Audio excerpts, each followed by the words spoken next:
उपस्थित आहे। आम्हाला माहिती आहे की आज पावसामुळे जर विचारलं लोकांना तर ते म्हणतील पावसामुळे नाही, पाऊस आला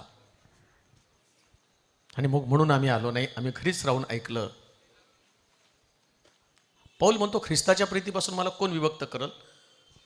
मरण, संकट, छळ, उपासमार, दंगे दोपे, बंदीशाळा। परंतु आम्ही देवाकडे पाहत असताना पुष्कळ प्रकारच्या सबबी आम्ही देवाला सांगत असतो। या कारणामुळे, त्या कारणामुळे, हे असं झालं, ते तसं झालं। परंतु खरं विश्वासणारं जीवन जे आहे आणि ज्याचं देवावरती प्रेम आहे तो मरणाची पण भीती बाळगत नाही ना। शद्रक, मेशक, अबेदनगो भट्टीसमोर उभे आहेत आणि नेहमीपेक्षा जास्त पटीनं भट्टी तापवली आणि शद्रक, मेशक, अबेदनगोला राजा म्हणतो तुझा देव यातून तुला सोडवेल का? त्याचं उत्तर मला तू दे। त्याच्यासमोर ऑप्शन आहे, काही काळापर्यंत मी उपासना थांबवेल, काही काळापर्यंत मी देवाचा धन्यवाद करणं थांबवेल, परिस्थिती निवाळल्यानंतर मी पुन्हा त्याच गोष्टी करेल, मी देवाला महत्त्व देईल। परंतु खरं विश्वासाचं जीवन कसं असतं ते शद्रक, मेशक, अबेदनगोने दाखवलं। भट्टीमध्ये पडले पण त्यानं मूर्तीला दंडवत घातली नाही। आम्ही कोणत्या परिस्थितीला शरण जात आहोत? एक गोष्ट ध्यानात ठेवा, स्वर्ग सगळ्यांसाठी आहे पण तो सगळ्यालाच मिळणार नाही। स्वर्ग सगळ्यांसाठीच आहे पण तो सगळ्याला मिळणार नाही। म्हणून म्हटलं बोलावलेले पुष्कळ आहेत, निवडलेले मात्र थोडक्यात। सगळ्यांसाठी स्वर्ग आहे आणि असं लिहिलंय पुष्कळ जण आतमध्ये जाण्याचा नेटानं प्रयत्न करतील, म्हणजे जोर लावतील, पण तरी पण त्यांच्याच्याने जावणार नाही। लोक जोर लावतात की कसं तरी करून मी स्वर्गामध्ये जायला पाहिजे, पोचायला पाहिजे। पण शास्त्र सांगतं जाण्याचा प्रयत्न खूप जण करणार आहेत, ते जोर लावतील, पण तरी सुद्धा त्यांच्याच्यानं स्वर्गामध्ये जावणार नाही। लाख तुमची इच्छा असली, चांगलं वागण्याचा प्रयत्न करतो, विश्वासामध्ये वाढण्याचा प्रयत्न करतो आणि विश्वासामध्ये वाढायचा प्रयत्न करत असताना आम्ही आमच्या सोयीनुसार ऍडजस्टमेंट करून, जसं पाहिजे ना तसं ऍडजस्टमेंट करून देवाशी आमचे नाते संबंध निर्माण करण्याचा प्रयत्न करत असतो। पण स्वर्गामध्ये जात असताना तुम्ही पाहता की एखाद्या देशामध्ये जर तुम्हाला जायचं ना, परदेशामध्ये जात असताना परदेशाचा विचार तुम्ही करता, त्याला कितीतरी परीक्षा द्याव्या लागतात,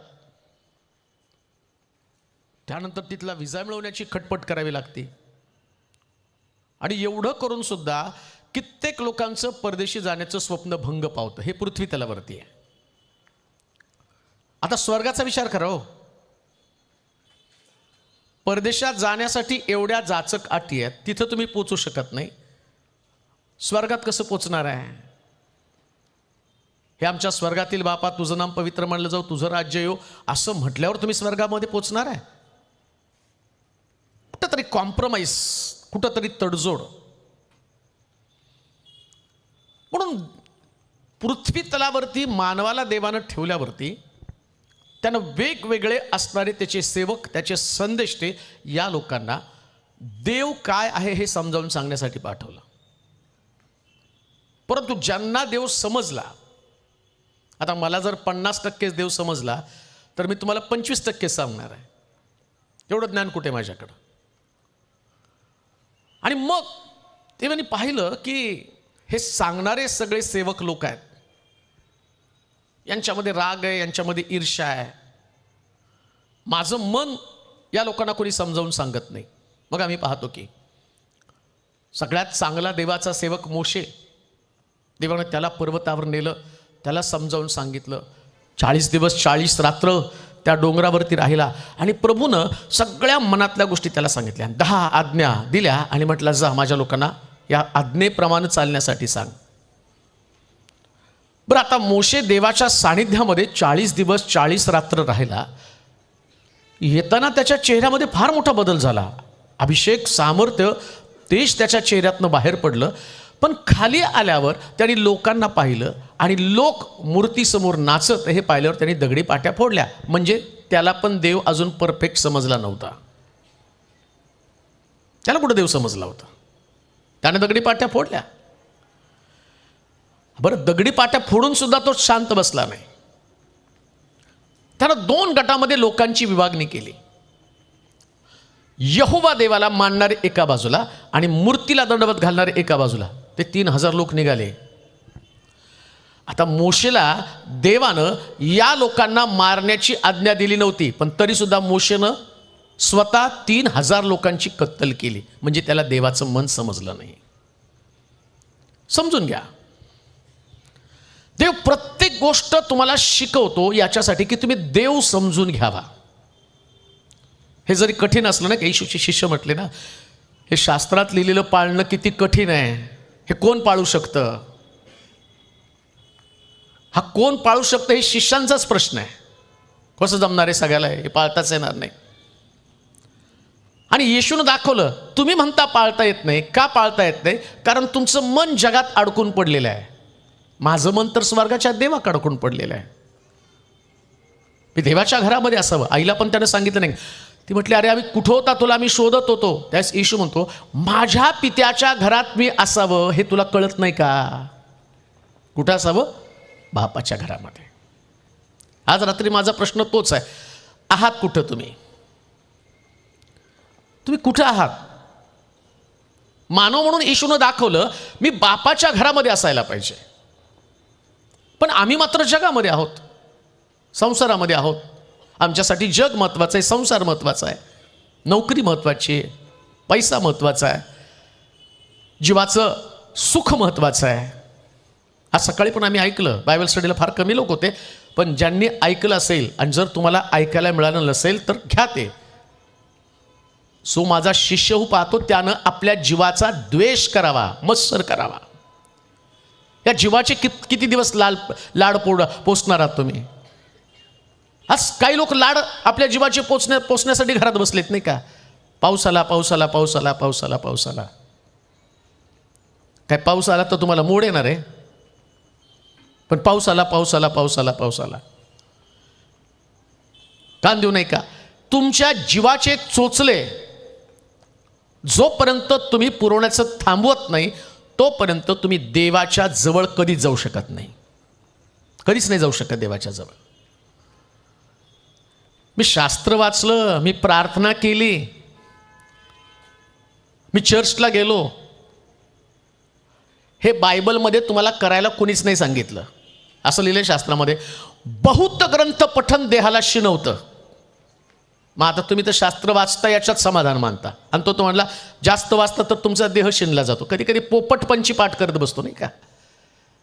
आजारी पडल्यावरती मृत्यू छायेच्या दरीतून मी जात असलो तरी अरिष्टास भिणार नाही. त्याची आकडी, त्याची काठी मला धीर आणि आधार देतात. अरे आकडीने काठीने धीर आधार देण्यासाठी पहिले तू चर्चमध्ये तरी यायला पाहिजे ना. तू आजारी पडल्यावर व्हेंटिलेटर नाकाला लावलं, नळी आतमध्ये घातल्यावर तुला आकडी काठीची आठवण आली आणि त्याच तू पोपटासारखं बोलायला, त्याची आकडी, त्याची काठी मला धीर आणि आता आकडी काठी धीर आधार नाही. आकडी आणि काठी, आकडी ओढती आणि काठी बडवती. आकडी ओढते आणि काठीनं बडवलं जातं. सोयीप्रमाणे देवाला तुम्ही आपल्या बाजूला करू शकत नाही, सोयीप्रमाणे. आणि देवाला ॲडजस्टमेंट करणारे लोक मुळीच आवडत नाही. म्हणून लक्षात ठेवा, तडजोडीचं जीवन, ॲडजस्टमेंटचं जीवन तुम्हाला याच ठिकाणी राहण्यासाठी भाग पडेल. याच ठिकाणात तुम्हाला राहावं लागेल. सकाळी तुम्ही असताना तर तुम्हाला कळालं असतं काय बायबल स्टडी शिकवण्यासाठी असं सगळं जनरल नाही सांगतायत, म्हणून तो सकाळी शिकवावा लागतो की काय बायबलचं तत्व सिद्धांत काय त्याच्यामध्ये. 3 दिवसाच्या वाटेवरती माझ्या लोकांना मिस्रातनं बाहेर काढताना जाऊ दे. या फारो समोर देवानं मोशेला आणि अरोनाला पाठवलं आणि दोघं जण एकच गोष्ट बोलत होते, आमच्या देवाची उपासना करण्यासाठी आम्हाला जाऊ दे. उद्या तुम्ही ऐकाल, सकाळी जर तुम्ही बायबल स्टडीला तर उद्या ऐकाल तुम्ही, देवाचे लोक उपासना करण्यासाठी निघाले आणि निघाल्यानंतर प्रभूनं त्यांच्या जीवनामध्ये काय चांगल्या गोष्टी केल्या ते उद्या, आज नाही. आणि उद्या ते यूट्यूबला कुठंच दाखवू नका. लोकांना सवय घरात बसून ऐकायची नाही का. हा आमचा जमाना असतोय हो. पिझ्झा ऑर्डर करायचा आणि घरी बोलवायचा नाही का. अजून काय काय निघालं ते कुठलं आहे ते. आता कोण बघा, तुमचे चंद्रपूरचे लोक चांगले आहेत, पण मी कुठं गेलो ना सगळीकडे ऑर्डरचं. बिर्याणी खूप टेस्टी, घरी नाही बनवली, ऑर्डर केली हो. आता कुणाला बनवायला वेळ आहे, ऑर्डर केली. हा तुमचा मेनू खूप छान आहे, ऑर्डर केलं. हे सगळं ऑर्डरवर चालेल. देवाचं वचन ऑर्डरवर नाही. इथं तुम्हाला ऑर्डर केली जाते आणि तुम्हाला ते फॉलो करावं लागतं. तुम्ही नाहीच करू शकत तसं. तुम्ही तुमच्या इच्छेप्रमाणे जगूच शकत नाही. मग काय देव समजला आम्हाला. बरं, आम्ही प्रभूकडे येताना आमच्याकडे भली मोठी लिस्ट आहे आमच्या मागण्याची. प्रभू आम्हाला हे दे, प्रभू आम्हाला ते दे. मागण्याची लिस्ट आमच्याकडे. रोज सकाळी मी त्याची प्रार्थना करतो. तुमची प्रार्थना, आता प्रभूनं शिकवलेली प्रार्थना हा एक फार गहन विषय बरं का. आम्ही त्या प्रार्थनेनं समारोप करतो. आमची प्रार्थना संपली तर आम्ही प्रभूची प्रार्थना म्हणून एंड करतो. पण ती एंड नाही, ती सुरुवात आहे. काय सुरुवात आहे? कुठे त्याच्या गरजांची लिस्ट. मला आठवतं मी एकदा असंच एका चर्चमध्ये गेलो होतो आणि त्या चर्चमध्ये एक व्यक्ती प्रार्थना करायला लागली होती. मी त्यास एक मेंबर होतो. सोलापूरमध्येच गेलो होतो. तो पेटला आणि पेटता त्यांनी प्रार्थना केली, माझ्या आईला आशीर्वादित कर, माझ्या आजीला आशीर्वादित कर, माझ्या चुलत्याला आशीर्वादित कर, माझी चुलत बहीण प्लेनमध्ये आहे आणि तिच्या म्हणजे कुठं देवाला पाठवता. इथं जा, तिथं जा, तिथं जा, तिथं जा, तिथं जा. तुम्हाला ऐकणारा बोर होतो, देव बोर होत नसेल का. आणि तुमची ती रटाळ वटवटीची प्रार्थना, हे आमच्या स्वर्गातील बापा तुझं नाम पवित्र मानलं जाओ, तुझं राज्य हो. इथं कुठे तुमच्या गरजा.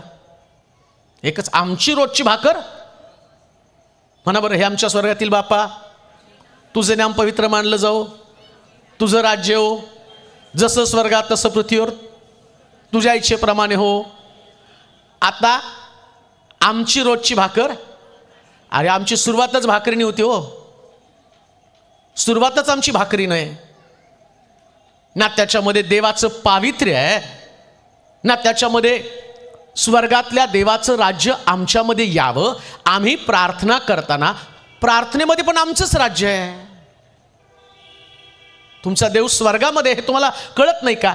तो म्हटलं हे आमच्या स्वर्गातील बापा. 115 स्तोत्रामधील राष्ट्राने असं का म्हणावं, तुमचा देव कुठे, तुमचा देव कुठे. त्याच्यामध्ये दावीद त्या स्तोत्रामध्ये म्हणतो आमचा देव तर स्वर्गामध्ये आहे. राष्ट्रांना प्रश्न पडला तुमचा देव कुठे आहे. पण तुम्ही एक गोष्ट करताना बघा, बऱ्याच घरांमध्ये गेल्यावर ना ते म्हणतात या फोटोसमोर मी प्रार्थना करतो. हा फोटो असल्याशिवाय मला प्रार्थना पण करता येत नाही. या फोटोसमोर बसतो, 2 तास गुडघे टेकतो आणि मग प्रार्थना करतो. अरे देव स्वर्गामध्ये, तू फोटोत काय शोधतो त्याला. तुमचं लॉजिक, तुमचं तत्वज्ञान, तुमचे सिद्धांत म्हणजे ती तुमची मानसिक धारणा झालेली आहे. याच्यामध्ये ना बायबल आहे.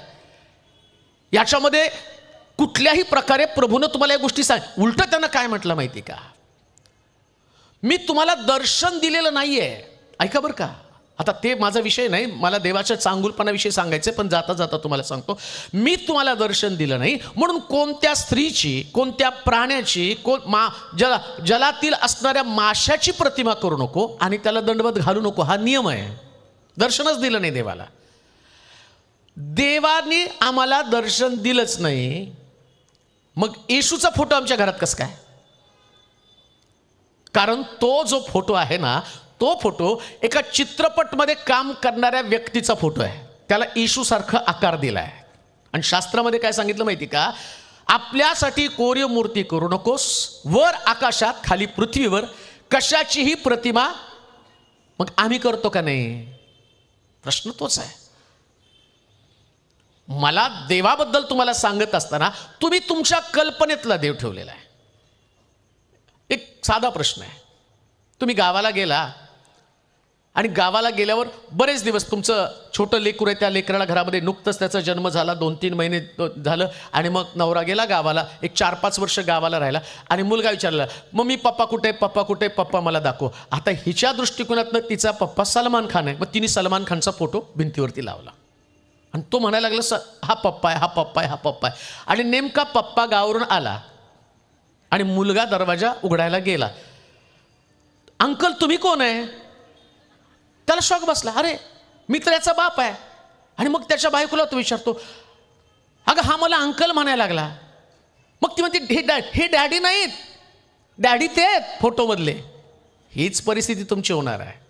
खरा डॅडी येईल ना, त्यास तुमची गफलत होणार आहे. म्हणून लक्षात ठेवा, खऱ्या डॅडीची ओळख होऊ द्या, खऱ्या देवाची ओळख होऊ द्या. त्यास तो येईल, तो तुमच्या समोर प्रगट होईल, तर तुम्हाला त्याची ओळख करता आली पाहिजे. आणि म्हणून आज आम्ही एक गोष्ट पाहणार आहोत. त्या शास्त्रामध्ये मी सकाळी पण बायबल स्टडीमध्ये सांगितलं, जेवढ्या गोष्टी पवित्र शास्त्रामध्ये ठेवलेल्या त्या असं लिहिलंय, हे पुस्तक बंद करून ठेवू नकोस, हे पुस्तक बंद करून ठेवू नकोस. आणि हे पुस्तक बंद न करण्याचं कारण का? काही लोक म्हणतात जुना करार संपला, आता नवा करार आहे, मग असं आहे, मग तसं आहे, मग हे नाही चालत, मग ते नाही चालत, मग हे झालं ते झालं. लक्षात घ्या, जर नवा करार जुना करार प्रभूला त्याने म्हटलं पूर्ण झालं, पूर्ण झालं म्हणजे काय झालं? संदेश त्याच्या ग्रंथामध्ये सांगितलेल्या सगळ्या भविष्यवाण्या आणि मानवाच्या पापाबद्दलची असणारी प्रोव्हिजन, प्रभू येशू ख्रिस्त, हे पूर्ण झालं. याचा अर्थ असं नाही की जुन्या करारातल्या गोष्टी आणि आम्हाला करायच्या नाही. तसं असतं तर येशू ख्रिस्ताकडे एक तरुण आला आणि त्या तरुणाने प्रश्न विचारला, स्वर्गराज्य मिळावं म्हणून मला काय केलं पाहिजे? त्यास येशू त्याला म्हटलं, जाऊन 10 आज्ञा. मग 10 आज्ञा कुठे आहेत? जुन्या करारात आहे की नाही? 10 आज्ञा कुठे आहेत? मग येशू जर म्हटला असता जुना करार संपला, रद्द झाला, तो म्हणतो याच्यातला, या संदेश ग्रंथातला काना मात्रा सुद्धा कुणाला रद्दबदल करता येत नाही. काना सुद्धा नाही हो, कच कान काच क काहीच करता येत नाही. हे सगळं पाळावं लागतं. म्हणतो बंद करून ठेवू नकोस. आहे तसं प्रभूच्या राज्यामध्ये जाण्यासाठी धडपड करू नका. स्वतःला चेंज करा, बदला. मला बदलायला पाहिजे. आणि बदल झाल्याशिवाय देव त्याच्या समोर तुम्हाला उभं करणारच नाही. म्हणून काही गोष्टी पवित्र शास्त्रामध्ये आहेत, काही घटना नोंद करून ठेवण्यात आलेल्या आहेत. अजून एक गोष्ट मला सांगतो, पवित्र शास्त्रामध्ये 66 पुस्तक नाहीत, जास्त पुस्तक आहेत. पण काटछाट करून हे बायबल बनवताना ना, काही संदर्भ घेण्यासाठी तुम्हाला वेगवेगळे उतारे पाहावे लागतात. ते काढलीत त्याच्याबद्दल. आणि 66 निवडक पुस्तकं घेऊन हे पवित्र शास्त्र म्हणून तुमच्या हातामध्ये दिलं. का माहिती का? म्हणजे हे 66 पुस्तकातलं प्रत्येक पुस्तक जे आहे ना, ते प्रत्येक पुस्तक तुम्हाला समजावं याच्यासाठी. जर काही पुस्तकं देवाला काढायची असती, त्याला स्थानच दिलं नसतं त्याने. इथं काही घटना त्यांनी नोंद करून ठेवलेल्या आहेत. जुन्या काळातल्या बऱ्याच घटना नोंद करून ठेवलेल्या आहेत. वलांडणाचा सण, ज्याला आपण गुड फ्रायडे म्हणतो, या वलांडणाच्या सणाच्या दिवशी त्याने असं म्हटलं, दशमीला कोकरा आतमध्ये आणावा, चतुर्दशीला त्याला वाधावं. दशमीला आतमध्ये त्याला आणायचं आणि त्याला वेशीच्या बाहेर नेऊन मारायचं. वेशीमध्ये नाही मारायचं, वेशीच्या बाहेर. आता बघा, हे सांगितलं जुन्या करारामध्ये. नव्या करारामध्ये प्रभू येशू ख्रिस्त बाप्तिस्मा करून पाण्यातनं वर येताना बाप्तिस्मा करणारा योहान त्याच्याकडे पाहून म्हणतो, हा पहा जगाचं पाप हरण करणारा देवाचा कोकरा. आणि आता या कोकऱ्याचं अर्पण असं लिहिले, तो दोषहीन नर असावा, त्याच्यावरती कुठल्याच प्रकारचा दोष असता कामा नये. म्हणजे त्याच्या दोषाची याजकानं खात्री करायची. कोणी खात्री करायची? याजकानं. आता कैफा याजकानं पण त्याच्यावरती दोष ठेवण्याचा प्रयत्न केला, पण येशू ख्रिस्तामध्ये एक सुद्धा दोष कुणाला सापडला नाही. 4 दिवस झावळ्याच्या रविवारी तो आत आला आणि आम्ही म्हणतो शुक्रवारी गेला, शुक्रवारी तो गेला नाही, हे पण तुम्हाला जाता जाता सांगतो. आणि शुक्रवारी नाही, आता मला तुम्ही उत्तर द्या, तो 3 दिवस आणि 3 रात्र माशाच्या पोटामध्ये जसा योना राहिला, तसा मनुष्याचा पुत्र मातीच्या पोटामध्ये 3 दिवस आणि 3 रात्र राहिला. येशू ख्रिस्त उठला कधी? कधी उठला? उठलाच नाही. म्हणजे कधी? ईस्टर संडे आहे ना. म्हणजे उठला कधी? शब्बात दिवशी. मग शब्बात कोणता आहे? शब्बात शनिवार आहे. पण तो मोठा शब्बात होता असं लिहिलंय. मोठा शब्बात म्हणजे 2 दिवसाचा शब्बात. ठीक आहे, आता शब्बात दिवशी तो उठला, आपण असं गृहीत धरलं. मग शुक्रवारी तो गेला आणि शनिवारी उठला. कसं होतंय? गेला कधी? आम्ही त्याला क्रुसावर कधी देतो? शुक्रवारी. आणि उठवतो कधी? रविवारी. आठवड्याचा पहिला दिवस, तयारीचा दिवस, पहिला दिवस आहे रविवार. 7वा दिवस नाही, पहिला दिवस आहे. तेव्हा पहिल्या दिवशी तो उठला. आता कॅल्क्युलेशन करा, 3 दिवस 3 रात्र. गुरुवार 1 दिवस 1 रात्र, शुक्रवार 1 दिवस रात्र, शनिवार 1 दिवस 1 रात्र, रविवारी पहाटे उठला. म्हणजे गेला कधी तो? कुठे कधी गेला? मग का शुक्रवार पाळता? का शुक्रवार पाळता? बरं, आता हे मी सांगतो, पण साप शब्दाला मला जावंच लागतं ना. गुड फ्रायडेचा संदेश द्यायला मला जावंच लागतं. आता त्याचं कारण पण तुम्हाला सांगतो. असं लिहिलं शास्त्रामध्ये, कोणी एका दिवसापेक्षा दुसऱ्या दिवसाला श्रेष्ठ मानतो आणि कोणी मानत नाही. जो मानत नाही तो पण प्रभूसाठी मानत नाही, आणि जो मानतो ते पण. म्हणजे तो कुठल्या दिवशी पुनरुत्थी झाला, कुठल्या दिवशी मेला याला महत्व नाही, तो मेला आणि पुनरुत्थी झाला याला महत्व आहे. हे बायबलचं तत्व आहे. याच्यात आम्ही वाद करत बसलो नाही, शुक्रवारी गेला का, रविवारी गेला का, गुरुवारी गेला का, बुधवारी. अहो, बुधवारी जाऊ द्या, गुरुवारी जाऊ द्या, शुक्रवारी जाऊ द्या, जाणं कुठल्या दिवशी गेला त्याला महत्व नाही. त्याच्या जाण्यानं आमच्या पापांची क्षमा झाली, आम्ही बंधनातनं बाहेर आलो, हे तत्व महत्वाचं आहे. ते फार महत्वाचं आहे. म्हणून तुम्ही शुक्रवार केला तर तुम्हाला असं म्हणणार आहे का येशू ख्रिस्त, नाही नाही तुम्ही ना मला गुरुवार का नाही पाळला, मी गुरुवारी गेलो ना, तुम्ही शुक्रवार का, असं प्रभू करत नाही. आणि तुम्ही दिवस पाळला म्हणून पण तुम्ही स्वर्गामध्ये जाणार नाही. जी तुम्हाला तत्व बायबलचं सांगतो त्याच्यामध्ये तुम्हाला सांगत आहे की तुम्हाला तुमच्या मर्जीप्रमाणे सगळ्याच गोष्टी घडतील असं नाही. देवाची इच्छा आणि देवाचं मत तुम्हाला समजून घेणं फार गरजेचं. निर्गमाच्या पुस्तकामध्ये आपण जाऊया. निर्गमाचं पुस्तक 33वा अध्याय 17 ते 19 वचन आपण वाचूया. निर्गमाचं पुस्तक 33वा अध्याय 17 ते 19 वचन.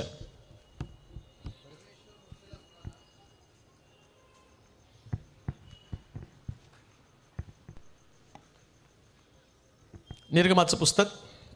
हा. परमेश्वर मोशेला म्हणाला, हे जे तू सांगितले आहे तेही मी करीन. हे जे तू सांगितले आहे तेही मी करीन. कारण माझी कृपादृष्टी तुझ्यावर झाली आहे आणि मी तुला व्यक्तिशः नावाने ओळखीत आहे. तो म्हणाला कृपा करून मला तुझे तेज दाखव. तो म्हणाला मी आपले सर्व चांगुलपण, माझं सगळं चांगुलपण तुझ्या पुढे चालवीन. तुझ्या समोर परमेश्वर या नावाची मी घोषणा करीन. ज्याच्यावर कृपा करावीशी वाटेल त्याच्यावर मी कृपा करीन. आणि ज्याच्यावर दया करावीशी वाटेल त्याच्यावर मी दया करीन. इथं जी गोष्ट जुन्या करारामध्ये देव मोशेला समजावून सांगत आहे, आता तीच गोष्ट चंद्रपूरच्या मंडळीला देव समजावून सांगत आहे. आता हे वाचलं आम्ही आणि मला माहिती आहे की इथं तुमच्या येण्याचा उद्देशच आहे, तुम्हाला वाटतं की आमचं सगळं चांगलं व्हायला पाहिजे, सगळं चांगलं व्हायला पाहिजे, नोकरी लागली पाहिजे, लेकरांचं शिक्षण व्हायला पाहिजे, बिझनेसमध्ये सक्सेस मिळालं पाहिजे, मुलाच्या लग्नातल्या अडचणी दूर व्हायला पाहिजे, शरीरामध्ये आरोग्याची गरज आहे, कर्जामधनं सुटका मिळाली पाहिजे. ह्या सगळ्या देवाच्या चांगुलपणाच्या गोष्टी तुम्ही देवाकडे मागत आहात. आणि शास्त्र काय सांगतं माहिती का, असं म्हटलं तो पृथ्वी तलावर फक्त तूच एक व्यक्ती आहे ज्याला मी नावानिशी ओळखतो. ऐका बरं का, देव अशा लोकांवर आपली कृपा, अशा लोकांवर अशा लोकांसमोर आपलं चांगुलपण चालवतो ज्या व्यक्तीला देव नावानिशी ओळखतो. नीट ऐका, त्या व्यक्तीला नावानिशी ओळखायला पाहिजे. आता इथं तुम्ही चंद्रपूरचे लोक आहेत, मला इथं आल्यावर बऱ्याच लोकांनी एक्साइटमेंट दाखवली आणि त्यांनी असं दाखवलं की ते मला ओळखतात, ते कधीतरी मला भेटले होते आणि मी नाही दाखवलं की मी त्यांना ओळखत नाही, पण त्यांनी मला दाखवलं, मी गेलो तिथं आणि मी त्यांच्याशी नॉर्मल बोललो. मग त्यांनी मला पाहिलं, ते मला ओळखतात, पण मी कुठं त्यांना ओळखतोय? ते का मला ओळखतात? ते रोज मला यूट्यूबला बघतात, टी व्हीवरती बघतात. मी त्यांना का ओळखत नाही? कारण मी त्यांना बघतच नाही ना. आता बघा, तुम्ही परमेश्वराच्या घरामध्ये येतच नाही आणि तुम्ही म्हणता की देव माझ्या ओळखीचा आहे. कोणी सांगितलं? तो दिसलाच नाही परमेश्वराच्या घरामध्ये ना. आणि म्हणून परमेश्वर ख्रिस्त मरियेला म्हणतो, बाई कोण माझी आई आणि कोण माझा भाऊ. ऐका, चांगुलपण जर तुम्हाला देवाचं पाहायचं असेल ना, तर देवानं व्यक्तिशः नावानिशी तुम्हाला ओळखायला पाहिजे. ऐका बरं का, कधी कधी एखाद्या व्यक्तीचं नाव घेतलं जातं, त्याला ओळखतो, तो दारुड्या, म्हणजे तुमच्यासमोर चित्र काय तर तो दारुड्या. एखाद्या बहिणी संबंधानं त्या सिस्टरला ओळखतात, ती भांडखोर, म्हणजे तुमची ओळख काय? भांडखोर. तुमची ओळख काय? दारूबाज. तुमची ओळख काय? आगलावे. नाही का? काही लोक घरामध्ये एंट्री केली ना, घराची शांती तुटलीच म्हणायचं. म्हणून त्या लोकांना तोंड लपून लोक जातात. तुम्ही आगलावे, तुम्हाला लोक तोंड लपवतील आणि देव तुम्हाला घेऊन फिरेल काय? चल मी माझं चांगुलपण तुला दाखवतो, मी माझ्या सगळ्या चांगल्या गोष्टी तुला दाखवतो.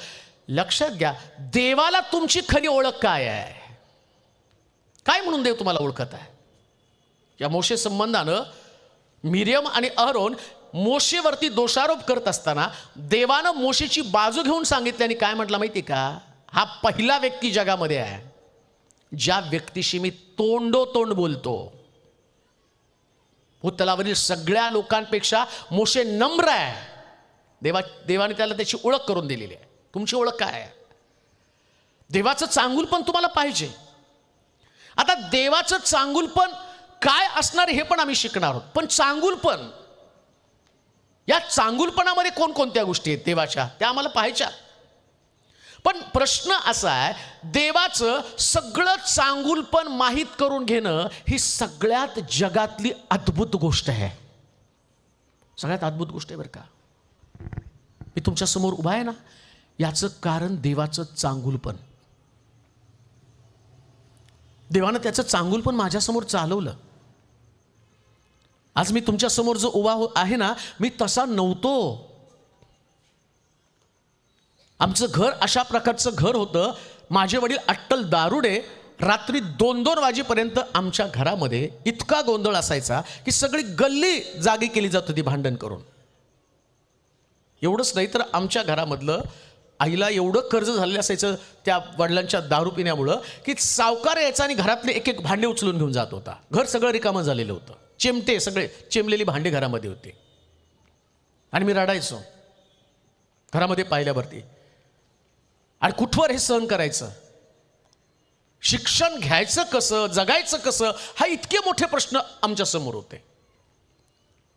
कित्येक वेळा तर असं वाटायचं कुणाचं तरी खून करून जेलमध्ये जाऊन बसावं, इतकं भयानक वाटत होतं. कसं जगायचं, का जगायचं? कुणाला तरी लुटायला पाहिजे, कुणाला तरी फसवलं पाहिजे, त्याच्याशिवाय आपण पुढे जाणार नाही, अशा प्रकारची भावना माझ्यामध्ये होती. पण एक चांगला व्यक्ती म्हणून वावरण्यासाठी मी तसं दाखवत नव्हतो. मी दाखवत होतो मी खूप चांगला आहे, पण आतून मी चांगला नव्हतो. आतून मी फार वाईट व्यक्ती होतो. आणि देव मला नावानिशी ओळखत होता. त्याला माहिती की माझा स्वभाव, माझं नेचर कसं आहे. आणि म्हणून लक्षात घ्या, पेत्राला तो म्हणतो, पेत्रा इथं तुला शिमोन बर्याना, आता तुला शिमोन नव्हे, तुला पेत्र म्हणतील. शिमोनाचं नाव त्याने चेंज केलं. अब्राहम, त्याला अब्राम, आता त्याला म्हणला अब्राम नाही, मी तुला अब्राहम म्हणेल. याकोबाला तो म्हणतो, आता तुझं नाव याकोब नाही, मी तुझं नाव इस्रायल ठेवेल. का तर देवाने त्यांना नावानिशी ओळखलं. देव नाव बदलतो ओळखल्यावर. नाव बदलणं याची कन्सेप्ट तुम्हाला माहिती आहे. आम्ही म्हणतो ना, नाही घर बांधून नाही दाखवलं तर नाव बदलेल, पास नाही झालं एवढे पर्सेंटेज नाही पाहिलं तर नाव बदलेल. आता देव तुम्ही नाव बदलता म्हणजे देव तुमचं नाव बदलतो कशासाठी माहिती आहे का? तर म्हटलं इथून पुढं तुला याकोब नाही, तुला इस्रायल. का इस्रायल म्हटला? तो म्हटला इस्रायलावर काही मंत्रतंत्र चालणार नाही, याकोबावर काही चेटूक विद्या चालणार नाही. का तर इस्रायलाचा देव इस्रायलाबरोबर आहे. एवढं मोठं युद्ध इस्रायलमध्ये चाललेलं आहे, साऱ्या जगाला त्याची दहशत आहे. का माहिती का? कारण इस्रायलाचा देव इस्रायलाबरोबर आहे. आहात कुठं तुम्ही? कोणी चॅलेंज करू शकत नाही त्यांना. एवढं छोटंसं राष्ट्र, महाराष्ट्रापेक्षा छोटंसं राष्ट्र, 7 शत्रू त्यांच्या अवतीभोवतीत, 7 शत्रूंनी वेढलेलं राष्ट्र. आणि त्या इस्रायल, मी त्यांचं स्टेटमेंट वाचलं, ज्यास आम्हाला ह्या राष्ट्रामध्ये देवाने आणलं त्यास आमच्याकडं चांगला युद्धाचा साठा नव्हता, आमच्याकडे रणगाडी नव्हते, विमान नव्हते, त्यास आम्ही 7 शत्रूंना आमच्यावरती विजय होऊ दिला नाही. आता तर जगामध्ये सगळ्याच बाबतीमध्ये आम्ही 1 नंबर आहोत. आम्हाला हरवणारं जगामध्ये कोणी नाही.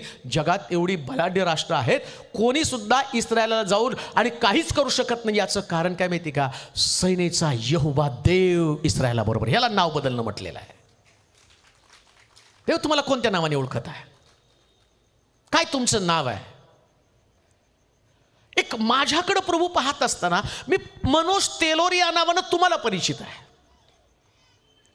याकोब म्हणून त्याच्या घरामध्ये तो याकोब म्हणून सगळ्याला परिचित. देवाला तो याकोब म्हणून परिचित नाही. आणि याकोब या शब्दाचा अर्थ फसव्या. हा फसव्या आहे. घरातले लोक त्याला फसव्या म्हणत आहे, देव त्याला फसव्या म्हणत नाही. ऐका बरं का, इतकं सुंदर आहे ना बायबल. ज्या सांगताना असं मला असं वाटतं काय सांगावं, कसं एन्जॉय करावं बायबलमधलं. इकडं पोटामध्ये असताना याकोब आणि युसाव दोघं जण आतमध्ये आहेत. आणि ज्यावेळेस ते देवाच्या दासाकडे गेली, ती म्हटली हे आतमध्ये काय आहे? पूर्वी विचारायचे, जसं सोनोग्राफी करायला आता नाही का, लेक पोटात असलं की लोक डॉक्टरकडे जातात, काय आम्हाला समजावून सांगा ना, मुलगा आहे का मुलगी आहे. त्या जुन्या करामध्ये लोक सोनोग्राफी करायला देवाच्या दूताकडे जात होते. काय आहे नेमकं? तो मुलगा मुलगी सांगत नव्हता. त्याने काय सांगितलं माहिती का? आतमध्ये 2 राष्ट्र आहेत. आणि तिथं त्यानं सांगितलं वडील धाकट्याची सेवा करेल. आता विचार करा, देवानं असं का केलं? वडील धाकट्याची सेवा करेल का? देवाचं एसावरती प्रेम नव्हतं? एसावरती देवाने पक्षपात केला? देवाने पोटातच ओळखलं होतं बरं का. ऐका, तो मातेच्या गर्भाशयात असतानापासूनची तुला माझी ओळख आहे. कुठं ओळख आहे? पोटात होता तेव्हाच ओळखतात. म्हणून लोक म्हणतात ना, मुलाचे पाय पाळण्यात दिसतात. ते पोरग जर आता बघा, लेकरांचं आपल्याकडे नाही पद्धत, आपण सोडतो लेकर काय बनायचे बना म्हणतात. फॉरेनमध्ये तिथे गेल्यावर त्याच्यासमोर टेथोस्कोप ठेवतात डॉक्टरचा, मग त्याच्यानंतर ते ठोकळे ठेवतात बिल्डिंग बांधायचे, मग त्याच्यानंतर पिस्तूल ठेवतात. हा पोरगा काय चॉईस करतो ते बनणार आहे. इकडं देवानं पोटामध्येच त्याला चेक केलं बरं का, हा काय बनणार आहे. हा आतमध्ये असतानाच एसावाचा पाय धरून उडत होता, मला जायचंय मला जायचंय. आणि देवाने त्याला तेव्हाच ओळखलं, हा वडील आहे ना याची सेवा करणारे. का? कारण हा एसाव पोटात पण शांतच होता, त्याला नव्हतं बाहेर पडायची इच्छा, तो तिथंच आतमध्ये शांत बसले. तसं पुष्कळ लोक, तुम्ही अनेक वर्षापासून ज्येष्ठ आहात, तुमच्या 3 पिढ्या 4 पिढ्या या चर्चमध्ये असतील, पण बाहेरून येणारे लोक ज्यांना नवीन ख्रिस्त कळाला ना, देव त्यांना ओळख काय देतो माहिती का? वडील धाकट्याची सेवा करेल. हो, आम्ही एवढ्या वर्षाचे आहोत, एवढे वर्ष आम्ही चर्चचे सभासद आहोत, पण नवीन तारणात आलेल्या व्यक्तीला जर तुम्ही पाहाल ना, तर त्याच्यामध्ये किती सामर्थ्य, किती त्याच्याकडे कृपादानं, किती विशेष गोष्टी त्यांच्या जीवनामध्ये. का असं सगळं घडत आहे? ना आम्हाला पवित्र आत्म्याचा स्पर्श, ना आत्म्याची वरदानं, किती लोकांना अन्य भाषेचा अर्थ अद्भुते करण्याची शक्ती, किती लोकांमध्ये कृपादान येते. आम्ही तर आमचं साचेबंद जीवन तयार केलेलं आहे, ठेवलेलं आहे. रविवारी चर्चला आल्यावर 2-3 गाणी गायली, एक संदेश ऐकला, प्रभूची प्रार्थना म्हटली, शेवटचा आशीर्वाद घेतला, गेलो घरी. एक साचेबंद जीवन आहे. त्याच्यासाठी प्रभूने थोडं तुम्हाला निवडलंय आणि त्याच्यासाठी पवित्र आत्मा थोडी पाठवलेला आहे. पवित्र आत्मा माडीवरती 120 लोकांवरती उतरून आला ना. ऐका, पवित्र आत्मा माडीवरती 120 लोकांवरती उतरून आला ना. असं लिहिलंय त्या ठिकाणी, ज्या पेत्रानं 3 लोकांसमोर येशूला नाकारलं, तो पेत्र पवित्र आत्म्याने भरल्यावर 3000 लोकांचं तारण त्याच्याकडनं झालं. ही आत्मिक ग्रोथ आहे, आध्यात्मिक वाढ आहे. पवित्र आत्म्यानं भरला. एवढंच नव्हे, या प्रेषितांसाठी लोक काय करतो त्यांना माहिती होतं. हे विश्वास नाही लोक, ख्रिस्ती लोक आहेत. ते लोक काय करतो ते माहिती का, यांच्या सावलीने लोक बरे होतील म्हणून त्यांनी आशेनं तिथं आजारी लोकांना आणून ठेवत होते आणि त्यांच्या सावलीने लोक बरे होऊन जात होते. काय तुमची ओळख आहे हो? म्हणून शास्त्रामध्ये सांगितलं, मुठभर लोक पण जगाची उलथापालथ करतील. मुठभर लोक. अशी वर्शिप, अशी आराधना, जी आराधना आता या टीमने केलेली आहे. हे आराधना जे आहे ना, बायबलमध्ये एक व्यक्ती आराधना करत होता, दावीद त्याचं नाव. शौलामधला दुरात्मा काढण्याचं सामर्थ्य या दाविदाच्या आराधनेमध्ये होतं. प्रियांनो, मुठभर लोक जगाची उलथापालथ करतील. अजून तुम्हाला माहिती का, बंदीशाळेमध्ये बंधनामध्ये अडकलेले पेत्र, त्याच्याबरोबरचे सहकारी रात्रभर साखळदंड वाजून देवाची उपासना, आराधना करत होते आणि बंदीशाळेचे दरवाजे हल्ले, डगमगले. हे संजीवन होतं त्यावेळेस. आराधनेप्रती ते समर्पित लोक होते. त्यांना माहिती होतं पवित्र आत्मा आमच्यामधनं त्यानं काम केलं पाहिजे, सामर्थ्य आमच्यामधनं वाहिलं पाहिजे. मी आलो, मी कीबोर्ड वाजवला, मी आलो, मी गीतं गायलं, हे जनरल झालं. पण ज्यावेळेस तुम्ही येता ना, त्यावेळेस तुम्ही येत नाही, तुमच्यामध्ये एक आग येत असते, जी लोकांना बरं करणारी आग असते. प्रियांनो, लोक बरं करण्याचं सामर्थ्य तुमचे, आणि तुम्ही उपासना करताना त्या उपासनेमध्ये येतं. ही तुमची ओळख आहे, ही तुमची ओळख आहे. लोकांनी आम्हाला मोठ्या आशेनं ओळखलं पाहिजे. देव म्हटला, मोशेला मी नावानिशी ओळखत आहे. परवाच एक पास्टरचाच मला फोन आला होता, पास्टरच होता ते. पहिल्यांदा तुम्हाला फोन करतो म्हटलं, माझ्या मुलीला बाळ झालंय, हार्टमध्ये होल आहे, आणि डॉक्टर म्हटलं की आता त्याचं होल बुजवण्यासाठी आत्ताच सर्जरी करावी लागेल, नळी टाकावं लागेल, आणि त्या लेकराला श्वास पण घेता येत नाही, त्यामुळे तुमचं बाळ दगावण्याची शक्यता आहे. आशा आहे तुमच्याकडनं, प्रार्थना केल्यावर देव काहीतरी करेल. पहिला फोन तुम्हालाच करतोय. मला माहिती होतं की नाही, देव असं काही होऊ देणार आहे. देवाच्या दासाचं लेकरू आहे ते. आणि मी प्रार्थना केली, देवा हा तुझा दास आहे, श्वासासाठी नळी नको, श्वासासाठी तू हवा आहे, तुझा श्वास याच्या नाकपुड्यामध्ये जाऊ दे. आणि तुम्हाला कळणार नाही, कल्पना येणार नाही, दुसऱ्या क्षणाला अर्ध्या तासामध्ये त्या व्यक्तीचा फोन आला आणि त्याने सांगितलं, पास्टर तुम्ही प्रार्थना केली आणि आता नळी टाकण्याची गरज नाही. का तर देवानं त्याचा श्वास परत केलेला आहे. हे देवाचं काम आहे, ही ओळख आहे आमची. आम्हाला लोकांनी असं ओळखलं पाहिजे. काय ओळख आहे? चांगुल पण देवाचं तुमच्या समोर चाललं पाहिजे हो. गुडनेस. आम्ही गाणं गाताना म्हणतो ना, किती परमेश्वर किती चांगला आहे त्याचा अनुभव घेऊन पहा. O taste and see that the Lord is good. अनुभव घेणे होते. आणि मोशे देवाला काय म्हणतो माहिती का, मला तुला टेस्ट करायचंय, अनुभव घ्यायचा. बसण्यासाठी येऊ नका हो, बसण्यासाठी येऊ नका, ऐकण्यासाठी पण येऊ नका. बसण्यानं आणि ऐकण्यानं तुमची आत्मिक प्रगती कधीच होणार नाही.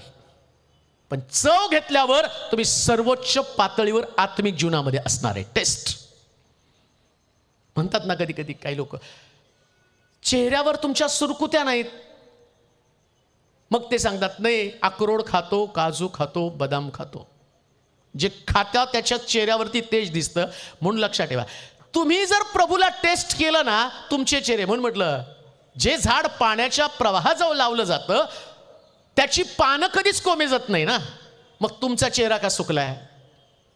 तुमच्याकडे का प्रॉब्लेम आहे? तुमच्या चेहऱ्यावरती दुःख दिसतं, निराशा दिसते, अपयशाने तुम्ही खचून गेलेले आहात, आत्महत्येचे विचार डोक्यामध्ये येतात, मरण्याची तयारी करून ठेवलेली आहे, शेवटचा प्रयत्न, आता मी जगणार नाही. अजून एक गोष्ट तुम्हाला सांगतो, तुमच्या मरणानं जगाला काही फरक पडत नाही बरं का. बरेच लोक म्हणतात नाही, मला एका मुलीनं फोन केला होता आणि फॅनला तिने दोरी बांधली होती. मग ती मरण्याच्या अगोदर एका व्यक्तीने तिला फोन करून सांगितलं, मरण्याच्या अगोदर एकदा पास्टर तेलोरेंना फोन कर आणि तुझं दुःख सांग. आणि मग तिने मला फोन केला. मुंबईची होती ती, क्लास 1 ऑफिसर, आणि ती तिची व्यथा सांगायला लागली. मी लव्ह मॅरेज केलं माझ्या घरच्यांच्या विरोधामध्ये, त्यांनी मला फसवलं, त्याचं अफेअर आता दुसऱ्या मुलीबरोबर आहे ना, माझे घरचे मला जवळ करत आहेत, याही व्यक्तीने मला फसवलं, आता माझ्यासमोर मरण हा पर्याय, दुसरा कुठलाच पर्याय नाही. मी म्हटलं ठीक आहे, फक्त 10 मिनटं माझं ऐक, 2 तासाच राहू दे, आणि तुझा निर्णय तू घे. 10 मिनिटानंतर तू फाशी घे, नाहीतर तुला काय करायचं ते कर, पण 10 मिनिटं ऐक. आणि मी तिच्याशी बोलायला सुरुवात केली. म्हटलं मरण हे जगात सगळ्यात स्वस्त आणि सोपं ऑप्शन आहे. सगळ्यात सोपं काय तर मरण बरं का, एकदम सोपं. झुरळ मरत नाही, पण हे झुरळाच्या औषधाने हे मरते बघा. झुरळ मरत नाही तेवढे हटवा देत, पण ह्यांनी खाल्लं की गायबच. सगळ्यात सोपं ऑप्शन आहे. मी परवा एक व्हिडिओ पाहिला, कुत्रं गाडी खाली पडलं, गाडी खाली गेलं रेल्वे खाली, आणि ते कुत्रं रेल्वे खाली गेल्यावरती कुत्रं झोपून राहिलं. त्याला पण कळलं ट्रेन जाईल आणि मी सही सलामत बाहेर येईल, आणि ट्रेन गेल्यावर कुत्रं पण बाहेर आलं. आम्ही मात्र मरणाचे एवढे विचार पक्के ठेवलेले असतात ना, मरणारच. मग त्या बहिणीला म्हटलं, ऐक, तू का मरायचं म्हणती? नाही, माझ्या नवऱ्याने मला फसवलं. ठीक आहे, तुझ्या नवऱ्याने, तुझा नवरा पण तुझ्या मागं मरणार आहे का? त्याने फसवलं म्हणजे काय, त्याने दुसरं अफेअर केलं. आता एक गोष्टीचा विचार कर, तू मेल्यावर त्याला तर बरं झालं ना, माझ्या मागची कटकट गेली, आता मी त्या मुलीशी लग्न करू शकतो. बरं, माझ्या बायबलमध्ये असं दिलंय, एकदा मेल्यानंतर माणसाला पश्चाताप करण्याची कुठलीही संधी नाही, आणि तू मेल्यावर तुला स्वर्गात जावं याच्यासाठी रदबदली करणारा कोणी व्यक्ती जगामध्ये नाही. अजून एक गोष्ट ध्यानात ठेव, जर तू मेली ना, जग थांबणार नाही. तुझे आई वडील सुद्धा 3 दिवसाचा शोक करतील, जास्तीत जास्त. तुला ख्रिस्त माहीत नाही, 10 दिवसानंतर तुझा 10वा घालेल, आणि मग संपला त्यांचा विषय. जगाला काय फरक पडलेला आहे? मरणानं कोणाची परिस्थिती बदलणार नाही. पण एक गोष्ट ध्यानात ठेव, जिवंत राहा, आणि जी पोस्ट देवानं तुला दिली ना, या पोस्टला विश्वासू राहून जगण्याचा प्रयत्न कर. जे लोक आज ज्याच्याबद्दल तुला दुःख वाटतं ना, एक दिवशी तोच व्यक्ती तुझ्यासमोर लोटांगण घालील. याला जगण्याची पद्धत म्हटलेली आहे. जगायचं मरायचं हा तुझा प्रश्न आहे. मी तुला तिथे येऊन तुझ्या फाशीचा दोर कापू शकणार नाही, आणि माझं काउन्सिलिंग पण तुला कदाचित बदलू शकणार नाही. मरण हे तुझं पक्कच आहे. पण फरक काय पडणार आहे मरणानं? आणि कोणाला फरक पडणार आहे? ज्याच्यासाठी तू मरणार आहे ना, त्याने दुसऱ्या मुलीवर अफेअर केलेला आहे. हे जग असंच आहे, यूज अँड थ्रो. तुम्हाला वापरतील, फेकून देतील. काय जगावरती विश्वास ठेवता? आणि जगाच्या प्रेमात तुम्हाला एवढं कोणी पडायला सांगितलं? एक वचन वाचा, होशेच्या पुस्तकाच्या 6व्या अध्यायाच्या 4थ्या वचनामध्ये जर तुम्ही गेला ना, होशेचं पुस्तक 6वा अध्याय 4थं वचन, ज्या चांगल्या व्यक्तीशी आम्ही संबंध जोडायला जातो. होशेचं पुस्तक 6वा अध्याय 4थं वचन.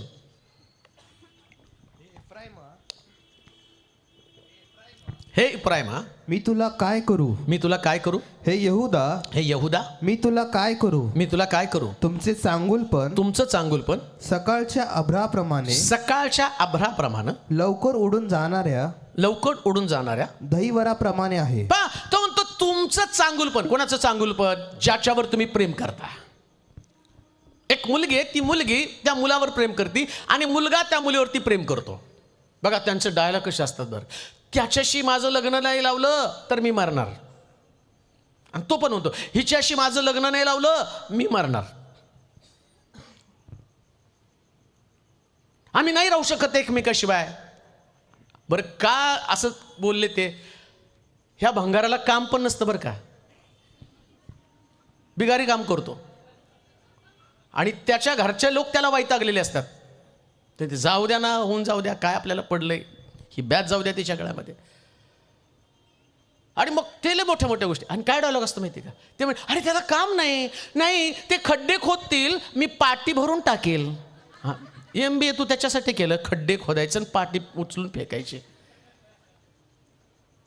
चांगुल पण बरं का, तो खूप चांगला आहे मनानं, खूप चांगला आहे तो. त्याचं व्हॉट्सअप बघ एकदा, तुझ्याच नाही अजून 4 पोरींचे मेसेज त्याच्यावर आहे. आणि त्याने किती लोकांना पाठवले तुला. त्याचं चांगुल पण तुला झाल्यावर कळल. बघते म्हणते, मला माहिती असतं ना तुझे एवढे अफेअर्स असते तर मी आभ्राप्रमाणे उडून गेलं. आभ्राप्रमाणे उडून जातं चांगुल पण. माणूस माणसाला कधीच विश्वासू नसतो. म्हणून बायबलमध्ये एक वचन सांगितलं, मनुष्यावर भाव ठेवणारा तो शापित असो. का शापाच्या मागे लागलेला आहात? तुमची कमिटमेंट फक्त देवाशी असू द्या. देव चांगला आहे बरं का. विश्वासू जगामध्ये कोणीच नाही आहे. शेकडो फोन रोज मी अटेंड करतो आणि त्या फोनमध्ये एकच असतं, माझा नवरा दुसऱ्या बाई संगती राहत आहे, त्यानं यायला पाहिजे.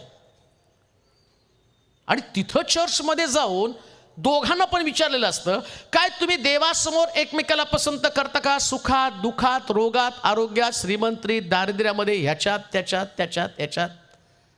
आणि ते एवढे पांढरी साडी, याचा काळा कोट, त्याच्यावर लाल फूल, हिला 4 करवल्या, त्याही धरायला नाही का मागचं, तिचं लोडणं धरायला 4-5, आणि त्याही फुलं टाकत इतकं सुंदर वेलकम. आणि एवढं सगळं दिसायला एवढी छान, काय लोक, काय सुंदर जोडी आहे. फोटो काढायला गडबड नवरा नवरीच्या बाजूला. काय चांगलं आहे. आई वडील चांगल्या घरात गेली बरं का माझी पोरगी, ती पण रडती, मम्मी. रडारडी, खाणं पिणं सगळं होतं. महिन्यानं कळतं सब डुप्लिकेट आहे, काहीच नाही ओरिजिनल. आत्ताच एक लग्न त्याच्या संबंधाने म्हटलं, लग्न ठरायच्या अगोदर त्यांनी सांगितलं, तुमच्याकडं तुम्ही मुलींचे सगळं तुम्ही करा, जेवण खावण सगळं तुम्ही करा, आम्ही आमच्याकडं रिसेप्शन देऊ, आम्ही आमचे. आता तिथं कशी डोकेबाज असतात नवऱ्याकडची बघाले डांबरट. ते काय म्हणतात, अर्धा नको, तुमचं तुम्ही करा, आम्ही आमचं रिसेप्शन देऊ. आणि लग्न झाल्यावर नाही रिसेप्शन देणार, म्हणजे अर्धी रक्कम वाचवायला सुरू झालं का नाही यांचे नाटकं. कुठलं चांगलं, आभ्राप्रमाणे उडून जातं. जे दिसतं ते नसतंच हो. जे दिसतं ना तुम्हाला ते कधीच ओरिजिनल नाही. ओरिजिनल फक्त देव आहे. जसा आहे तसा तो बोलला म्हणजे बोलला. एकदा देवाचं प्रॉमिस झालं ना, झालं, संपलं, विषय संपला. देवानं तुम्हाला प्रॉमिस केलं, अभिवचन दिलं. माझं मिनिस्ट्रीमध्ये आल्यावरती 97 सालामध्ये, मला वाटतं 97 का 98, मला एक्झॅक्ट माहीत नाही, माझ्या बायबलवरती ते लिहून ठेवलं होतं मी. एक सेवक आला, त्या सेवकानं, मी अशाच मीटिंगला गेलो होतो, त्यावेळेस मी मीटिंग करत नव्हतो, जनरल जस्ट प्रार्थना चालू केली होती आणि मी मीटिंगमध्ये माग बसलो होतो. चेक्सचा एक शर्ट होता माझा निळा, तो घालून माग बसलो होतो. आणि देवाचा सेवक त्या मीटिंगमध्ये आला आणि त्याने मला तिथून आवाज दिला. तो चौकड्याचा शर्ट घातलेला तरुण त्यानं समोर यायचं.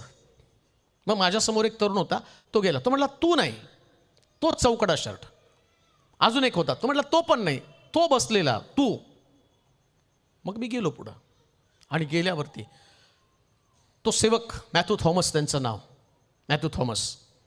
आणि त्या सेवकानं मला बोलवलं आणि सांगितलं, तू कोण आहे मला माहीत नाही, तू सेवा करतो करत नाही, तुझं चर्च आहे का काय मला माहीत नाही, पण देव मला असं सांगत आहे तुझ्याविषयी. तुला चरख्यातनं घालून, जसं उसाला चरख्यामध्ये घालून त्याचा रस काढतात ना, तसं देव तुझा रस काढेल आणि तुझं सगळं घरटं हलवेल. पण हलवलेलं घरटं पुन्हा एकदा देव उभं करून तो म्हटला की मी तुला इतकं सुंदर जीवन देईल की ज्याची कल्पना तू करू शकणार नाही. तो सेवक बोलला आणि मी रडायला लागलो. चरख्यात घालून उसाची कांडे घालून त्याच्यातला रस काढण्यासाठी त्या चरख्यामध्ये उसाच्या वेदना ज्या आहेत ना, त्या वेदना माझ्या डोळ्यासमोर आल्या. एवढ्या वेदनेतनं त्रासातनं जावं लागणार. आणि त्यांनी सांगितलं 6 महिन्यातच अशा घटना घडल्या की मी स्वतः सुसाईड करायला रेल्वेच्या ट्रॅकजवळ गेलो. मला मरायचं आहे. बदनामी, लोक सोडून गेले, चर्च रिकामं झालं. चौकीमध्ये गेलो, मारेकरी फिरायला लागले. एवढी सगळी अवस्था. लोक मला बघून थुकायला लागले. समोर जो थांबणारा व्यक्ती, लहान लहान असणारे पालक ज्यांनी बायबल पण माहीत नव्हतं, ते मला गाडीवरती उचलून ज्ञान सांगायला सुरुवात केली. इतका दुःखी कष्टी झालो. म्हटलं काय जीवन जगायचं हे. आणि M.Com झालेला व्यक्ती, स्टुडंट माझे पुण्यामध्ये असताना जवळजवळ 150-200 स्टुडंट माझ्याकडं शिकायला होते. आणि मी तिथं इतकं सन्मानाचं जीवन जगलो. आणि तिथं एवढं अपमानित जीवन की त्या ठिकाणात मी तुटून गेलो. वाईट वाटायला लागलं. काय करावं. मनामध्ये विचार आला की नाही, मरून जायचं, संपवायचं सगळं. आणि गेलो रेल्वेच्या ट्रॅकचं. रडत होतो तिथं बसून एकटाच. वाट बघत होतो गाडीची. गाडी आली की त्याच्या खाली पडून जायचं. आणि तिकडे देवाचा आत्मा माझ्याशी बोला, मरणं हे सगळ्यात स्वस्त पर्याय. तू मरशील तर दोष घेऊन मरणार आहे, पण तू उभं राहशील तर स्वतःला निर्दोष समजेल. आणि मी सांगितलं ते मी पूर्ण करेल. मेलो नाही हो, उभा राहिलो. आणि उभं राहताना आता तुमच्यासमोर मान वर करून उभा आहे. का? कारण देव चांगला आहे. देव चांगला आहे. लोकांचं चांगुल पण निघून जातं. जे तुम्हाला चांगले वाटतात ना, ते जे आहेत ते ओरिजिनल नाही. तो कोणीच ओरिजिनल नाही आहे. ही गोष्ट तुम्हाला सांगू का, लोक तुमच्याशी का चांगलं वागतात? तुम्ही चांगलं वागता म्हणून लोक तुमच्याशी चांगलं वागतात. असं बायबलचा नियम आहे. लोकांनी तुमच्याशी कसं वागावं तसं तुम्ही त्यांच्याशी वागा. लोक तुमच्याशी चांगलं वागतात, तुम्ही चांगलं.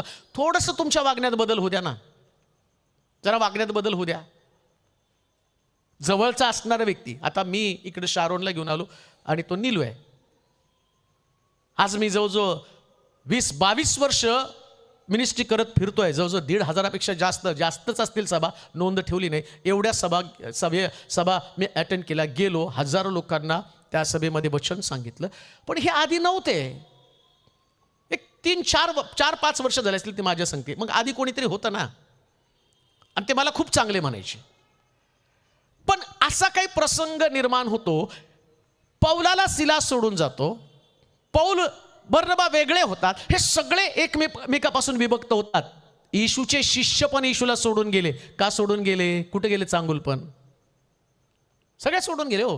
पेत्र म्हटलं मी तुझ्यावर मरायला तयार आहे. आता तो पेत्र येशूला पकडल्याबरोबर लहान मुलींसमोर जाऊन म्हणतो मी त्याला ओळखत नाही. आणि त्याने शिव्या द्यायला लागला. का? चांगुल पण अभ्रासारखं उडून जातं, दैवारासारखं गायब होतं. किती चांगलं. आता याच्या आधी रात्री तर म्हटलं होतं मी मरायला तयार आहे, आणि आता लोक पाहिल्यावर गायब झाला. असे लोक आहेत बरं का. लोकांच्या चांगुलपणावरती कशाला डिपेंड राहता? शास्त्रात लिहिलं तुमचं चांगुलपण दहिवरासारखं. दहिवर सकाळी दिसतं, सूर्य उगवला दहिवर गायब. अशी काही सिच्युएशन तुमच्या जीवनामध्ये येईल. त्या सिच्युएशनमध्ये तुम्हाला लोकांची ओळख पटेल. आणि शेवटी तुमच्यासमोर ऑप्शन असेल आता कोणाकडे जावं. मोशे आधीच देवाला म्हणतो, देवा आता मी तुला एक गोष्ट मागतो. काय मागितलं माहिती का त्याने? असं लिहिलंय शास्त्रात, मला तुला पाहायचं आहे. काय मोशेची प्रार्थना? मला तुला पाहायचं आहे. कधीच माणसाला पाहत आणि तपासत बसू नका. ऐका बरं का, कधीच माणसाची तपासणी करू नका. कोणा माणसावरती विश्वास पण ठेवू नका. माझ्यावर तर 1% पण विश्वास ठेवू नका. हा जो मनुष्य आहे ना, याच्यावर पण तुम्ही 1% पण विश्वास ठेवू नका. मी प्रत्येक मीटिंगमध्ये सांगतो. दावीद एवढा देवाच्या हृदयासारखा होता, पण खिडकीतनं पाहिल्यावर सहज पापामध्ये अडकला हो.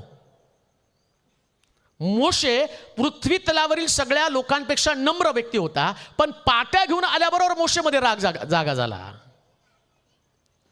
पेत्र येशूसाठी मरायला तयार होता, तो पेत्र एका क्षणामध्ये येशूला शिव्या द्यायला लागला.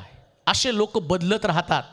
सगळे बदलतात, पण माझा येशू कधीच बदलत नाही. कधीच बदलत नाही बरं का. सगळे बदलतात. स्वभाव चेंज होतात, विचार बदलतात, तुमच्याविषयीचं आकर्षण बदललं जातं. आणि जगामध्ये सगळं तेच आहे. साधे एदेन बागेत तुम्ही बघितला ना, आदाम हवा एकत्र चालले होते, पण यांना एदेन बागेतनं बाहेर काढण्यासाठीच त्या सैतानानं त्यांना म्हटलं, हे फळ किती चांगलं आहे, शहाणपणासाठी इष्ट आहे. काय दाखवलं त्यांनी? फळ दाखवलं. देवाचं चांगुलपण नाही दाखवलं, फळाचं चांगुलपण दाखवलं. त्याला म्हटलं फळ खूप चांगलं आहे. देवाची आज्ञा खूप चांगली होती, पण चांगल्या आज्ञेकडे त्यांनी पाहिलं नाही, त्यांनी फळाकडे पाहिलं. परिणाम काय झाला? एदेन या शब्दाचा अर्थ आहे आनंद, आनंदाची बाग. एदेन म्हणजे आनंद. आणि लुसिफरनं काय केलं माहिती का? त्यांना आनंदामधनं बाहेर काढलं. आनंद माणसाचा कधी जातो माहिती का? जेव्हा आज्ञा मोडतात, वचनाप्रमाणे तुम्ही जीवन जगत नाही, तुमचा आनंद तेव्हाच निघून गेला. एदेन बागेतनं तुम्ही बाहेर गेला, तुमच्या इच्छेप्रमाणे तुम्ही चालला, तुमची इच्छा, तुमची मर्जी तुम्ही देवाला स्वतःला दाखवली. म्हणून तो म्हटला, माझं चांगुलपण मी तुम्हाला दाखवेल, माणसाचं चांगुलपण मी तुम्हाला दाखवलं. लगेच सोडून जातं. निराश होऊ नका, इतकं माणसाच्या जवळ राहू नका. हवेनं सुद्धा आदामाला फसवलं हो. यहुदानं सुद्धा येशूला फसवलं.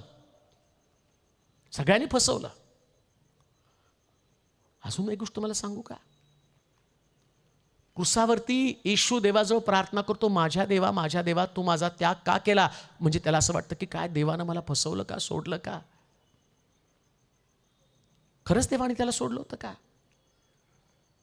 नाही सोडलो. असं लिहिलं, जे अपमानात पेरलं ते गौरवात उठवलं. त्याला वाटलं काही काळ देवाने मला सोडलं नाही. त्यानं असं लिहिलं शास्त्रामध्ये, त्याच्या शरीराला सडण्याचा अनुभव येऊ दिला नाही. सडू नाही दिलं त्याला प्रेताला त्या कबरेमध्ये. मरिया म्हणते नाही का, माझा भाऊ आता त्याच्या शरीरातनं दुर्गंधी येत असेल, तो सडला असेल. लक्षात घ्या, लाजरसला पण येशूनं सडू दिलं नाही. त्यानं त्याची मैत्री जागली. आता यांचं चांगुलपण कुठं बघा. ते व्यक्ती मेला ना, ते मेलेल्या व्यक्तीच्या रडण्याची नाटक बघा, जिवंत आहे त्यांचं. नाही नाही नाही, मी नाही जाऊ देणार.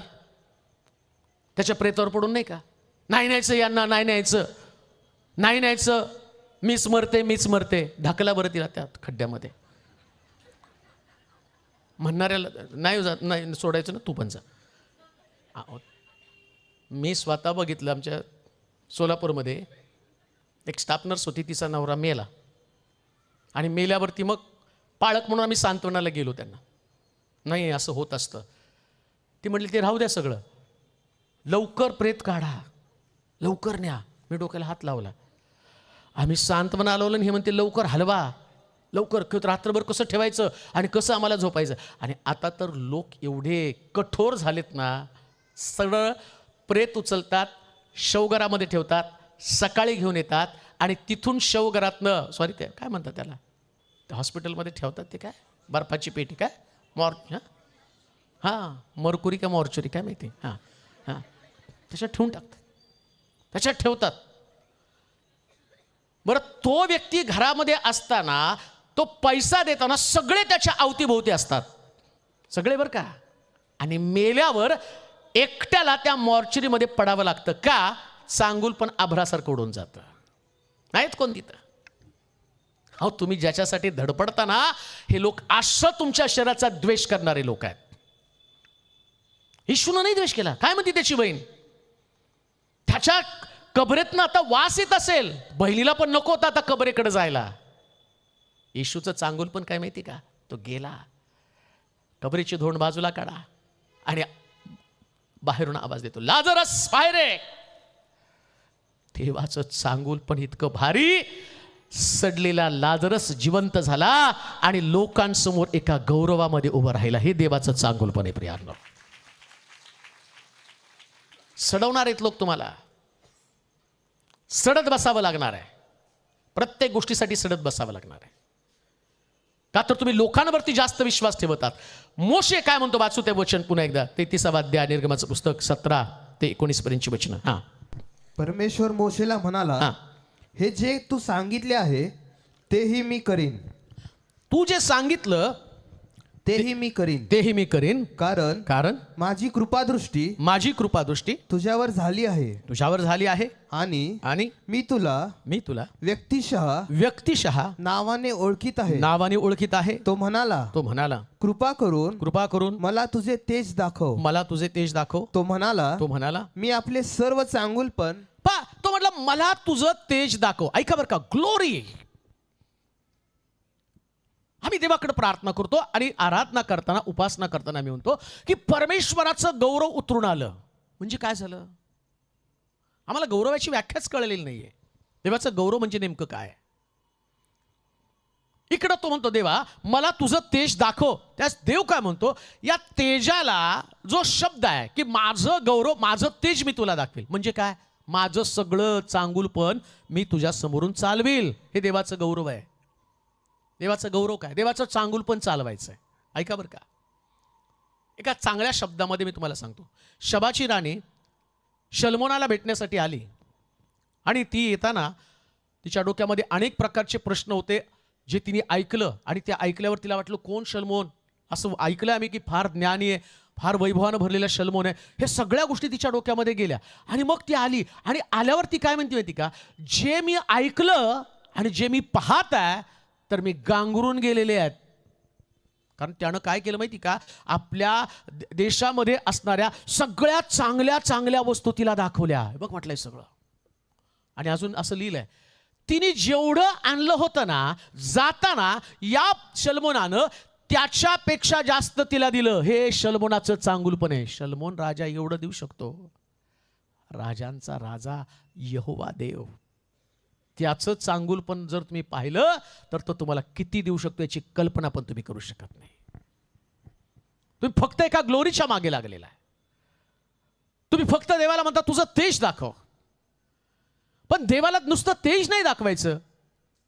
बऱ्याच ठिकाणामध्ये असं होतं, मीटिंगमध्ये पवित्र आत्माला लोक थरथर कापले, खाली पडले, उभे राहिले. अहो हे नुसतं तेज नाही, देवाचं चांगुलपण जाणून घ्या ना. काय देवाचं चांगुलपण आहे जे मोशेला सांगतो, मला माझं सगळं चांगुलपण तुझ्या समोरून चालवायचंय. आज रात्री देवाचं चांगुलपण तुमच्या समोरून देवाला चालवायचंय. चालवायचं म्हणजे काय माहिती का, तो दाखवतो हे सगळं आहे ना, हे सगळं मी तुला देणार आहे. हे चांगल्या चांगल्या गोष्टी, सगळ्यात चांगल्या गोष्टी देवानं भांडारामध्ये लपून ठेवलेल्या आहेत. असं लिहिले, तो रोज सकाळी आपली मूठ उघडतो आणि त्याची दया नवीन होती. म्हणजे काय होतं, सकाळी उठल्यावर नवीन आशीर्वाद. आता हे वचन सगळ्याला माहिती, सकाळी उठल्यावर तो आपली मूठ उघडतो आणि त्याची दया आमच्यासाठी नवीन होती म्हणजे देवाचं चांगुलपण आम्हाला दिसतं. पण प्रश्न असा आहे, एवढे वर्ष आम्ही प्रार्थनेत विश्वासामध्ये आहोत, पण देवाचं चांगुलपण आमच्याकडे नाहीच आहे ना, माहीतच नाही ना. कधी कधी घरामध्ये खूप सुंदर सुंदर कपडे असतात, पण रेग्युलर आम्हाला एकच ड्रेस घालायची सवय असते. काही लोकांचं ड्रेस घालण्याची जी पद्धत आहे ना, त्याला कलर आवडत असतो, कलर फेवरेट असतात. कुणाला जांभळा आवडतो, कुणाला लाल आवडतो, कुणाला वेगवेगळे कलर आवडतात. मग कधीतरी तुम्ही खूप सुंदर कपाटातला ड्रेस काढता आणि लोकांसमोर घेऊन जाता. त्याच लोक, काय सुंदर तुझा ड्रेस आहे. मग नाही हो, 2 वर्षापूर्वीच घेतला होता. मग आता का घातला? 2 वर्षापूर्वी घातला होता, पण तुम्ही तो ठेवला होता. तर देवानं खूप चांगुलपण कपाटामध्ये ठेवलेलं आहे. प्रॉब्लेम आमचं लक्षच जायला तयार नाही तिथं. काय आहे आतमध्ये कपाटात? मोशेला म्हटलं माझं चांगुलपण मी तुझ्या समोर चालवेल. आता एवढं तुम्हाला सहजपणे समजणार नाही, पण मी तुम्हाला सांगतो, तुम्ही कधीतरी पार्टीला जाताना तुमचं कपाट असतं, त्या कपाटाच्या हँगरला वेगवेगळे ड्रेस लावलेले असतात. तुम्ही लगेच जाऊन ठरवत नाही आज मी जांभळा घालणार आहे. तिथे जाता, ती बायको पण हा घालू का हो, मग तो म्हणतो घाल ना, छान दिसेल. अहो ही परवाच घातली होती ना, बरं मग हा नको घाल. मग हा घालू का हो, हा तर तुला त्याला लवकर तयार करून जायचं, 2 तास तिच्यावर कुठं गप्पा मारत बसणार नाही का. हा पण छान दिसतो. ती नाही हो, त्या आत्याच्या लग्नात ते घातलं होतं. अगं बाई कोणता तरी घाल, हे सगळे चांगलेच आहेत ना. मग ते सगळे ड्रेस असे समोर जातात, मग तुम्हाला परफेक्ट कळतं हेच मला एकदम सुंदर दिसतो. तसं देव पण काय करतो, सगळं तुमच्यासमोर, जशा साड्या ठेवल्या, जसे कपडे ठेवले ना, तो एक एक दाखवतो. हे बघ.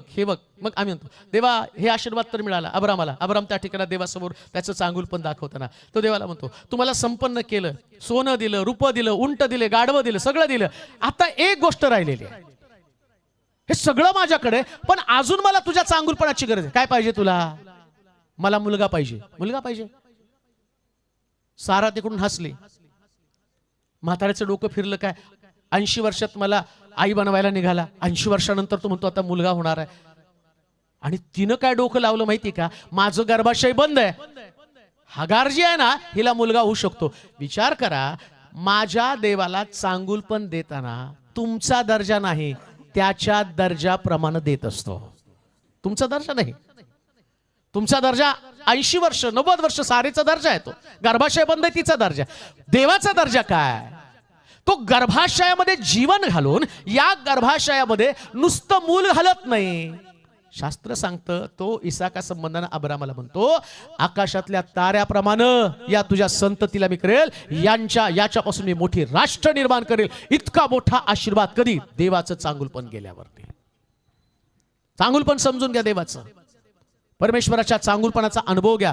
आता देवाच्या चांगुलपणामध्ये नेहम्याच्या पुस्तकामध्ये आपण जाणार आहोत. नेहम्याचं पुस्तक 9वा अध्याय आणि त्याचं 25 वचन. नेहम्याचं पुस्तक 9वा अध्याय 25 वचन. त्यांनी तटबंदीची नगरे व सुपीक भूमी काबीज केली आणि उत्तमातून उत्तम वस्तूंनी भरलेली घरे खोदलेले हौद द्राक्षांचे मळे जैतुनांचे मळे व विपुल फळ झाडे यांचा ताबा घेतला. ते खाऊन तृप्त झाले, धष्टपुष्ट झाले आणि तुझ्या अतिशय चांगुलपणामुळे सुख पावले. काय देवाचं चांगुलपण आहे?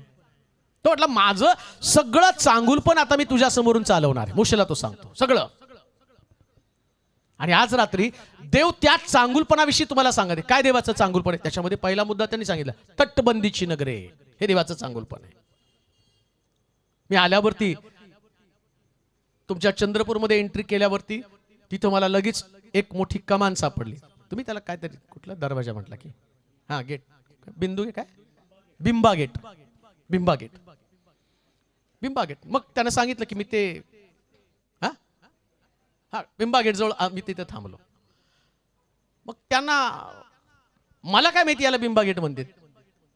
मी आल्यावर तिथं म्हटलं, अहो एका कमानी समोर. आता तुमच्याकडं वेगळं बोलतात, आमच्याकडे वेगळं. पण ते मी पाहिलं आणि मग मला कळलं की हे पुरातन असणारा किल्ला आहे.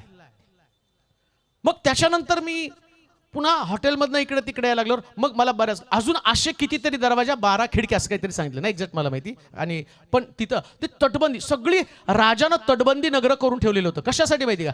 शत्रू जर आला ना या तटबंदी नगराला पाहून त्यांनी पळून गेलं पाहिजे ना, कसा आतमध्ये हल्ला करेल. आणि बायबल काय सांगतं माहिती का? देवाचं चांगुलपण हे की तो तुमच्या भोवती तटबंदी नगराप्रमाणे संरक्षण देत असतो. जसं तटबंदी नगर तुमच्या चंद्रपूरच्या भोवती आहे आणि तुमचं चर्च या तटबंदी नगरामध्ये आहे की चारी बाजूने ते वेढलेलं आहे. मी बोलताना पोरांशी बोललो, म्हटलं काय राजाचं डोकं होतं की माझे लोक सुरक्षित राहावेत म्हणून इथून तिथून त्याने भिंत बांधून ठेवली, शत्रूने आतमध्ये यायलाच नाही पाहिजे. आणि आतमध्ये येण्यासाठी तो इतके मोठे दरवाजे केले, त्या दरवाजाला खिळेत. हत्तीनं जर त्या दरवाजाला धडक मारली तर हत्तीचं डोकं आपटून तो मेलाच पाहिजे. का? तटबंदी नगर असं असतं. लक्षात घ्या, तुम्हाला सुद्धा देव त्याचं चांगुलपण देतो. म्हणजे नेमकं काय? तटबंदी नगर तुमच्या भोवती निर्माण करतो. तुमचा शत्रू येणार आहे, तुम्हाला व्याधी विकार येणार आणि धडक मारण्यास सुरुवात करणार आहे, धडक मारणार आहे. 40 नंतर सगळ्याची टेस्ट करून घ्यावी म्हणतात डॉक्टर, सांगतात 40 आली ना सगळ्याची टेस्ट करा, म्हणजे शोधा म्हणजे. आणि आम्ही जातो तिथं आणि टेस्ट केल्यावरती डॉक्टर सांगतात सगळं तुमचे रिपोर्ट्स नॉर्मल आहे. नाही मग माझं डोकं का दुखतं? मग करा स्कॅन. हो बघ परत नॉर्मल आहे, डोक्याच्या रिपोर्ट मध्ये पण काही नाहीये. नाही नीट बघा ना. म्हणजे यांना एवढं आवडतं ना, काहीतरी सापडलंच पाहिजे. आणि बायबल सांगतं मी तुम्हाला तटबंदी नगरामध्ये ठेवेल, धार्मिकाच्या तंबूजवळ कोणताही व्याधी येणार नाही. हे तटबंदी नगर आहे. आपल्या डोक्यातल्या कल्पना काढून टाका. परमेश्वर तुमच्याकडे पाहत असताना तो म्हणतो की मी यहोवा राफा देव आहे. यहोवा राफा, आरोग्य देणारा देव. व्याधी विकार कोणासाठी आहेत? यादी आहेत पवित्र शास्त्रामध्ये. असं लिहिलंय, नगरात तू शापित, शेतीबाडीमध्ये तू शापित, तांबेरा, बुरशी, क्षयरोग, दाह.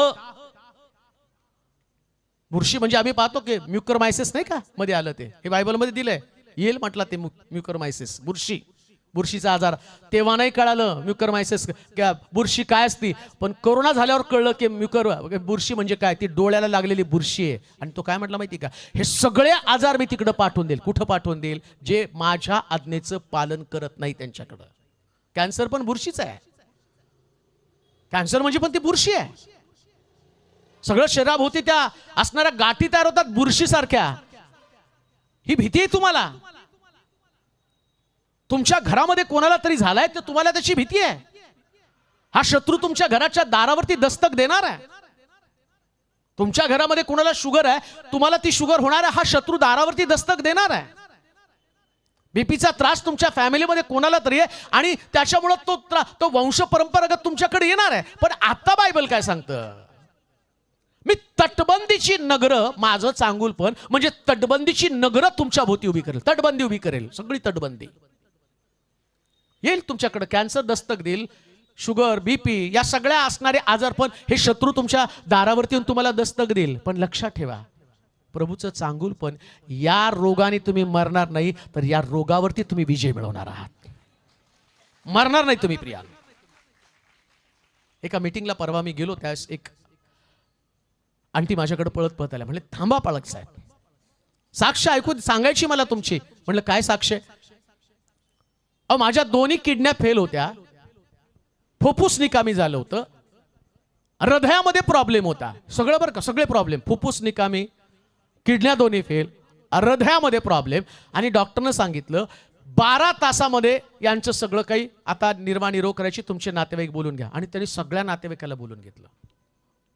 पण त्यांनी मला कॉल केला होता की असे असे प्रॉब्लेम आहे, तुम्ही आमच्यासाठी प्रार्थना करा. प्रार्थना केली. त्याच्यानंतर त्यांनी सांगितलं, अहो तुम्ही प्रार्थना केली, डॉक्टर 12 तासांनी मरणार म्हणून सगळे नातेवाईक जमा झाले, आणि त्याच्यानंतर पुन्हा डॉक्टरने सगळ्या टेस्ट केल्या, तर माझी बंद पडलेल्या दोन्ही किडन्या चालू झाल्या.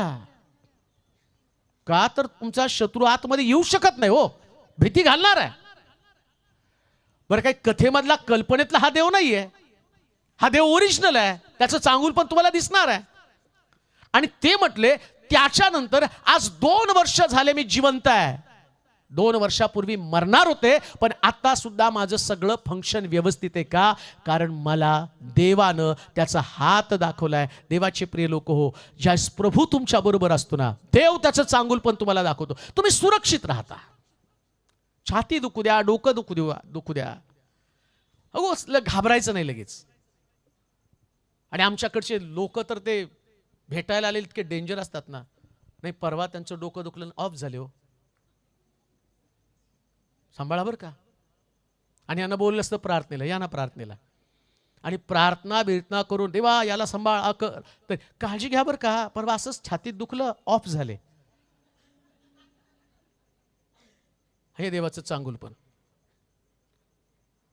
पण शास्त्र सांगतं, माझ्यावर विश्वास ठेवणारा मेला असला तरी जगेल हो. माझ्यावर विश्वास ठेवणारा, हे देवाचं चांगुलपण आहे. आणि शेवटच्या क्षणाला मरेपर्यंत विश्वास सोडायचा नाही. मरेपर्यंत बरं का. व्हेंटिलेटर असलं ना तरी डॉक्टरला सांगायचं नाही, एकदा प्रार्थना करू द्या. आणि मी परवा पाहिलो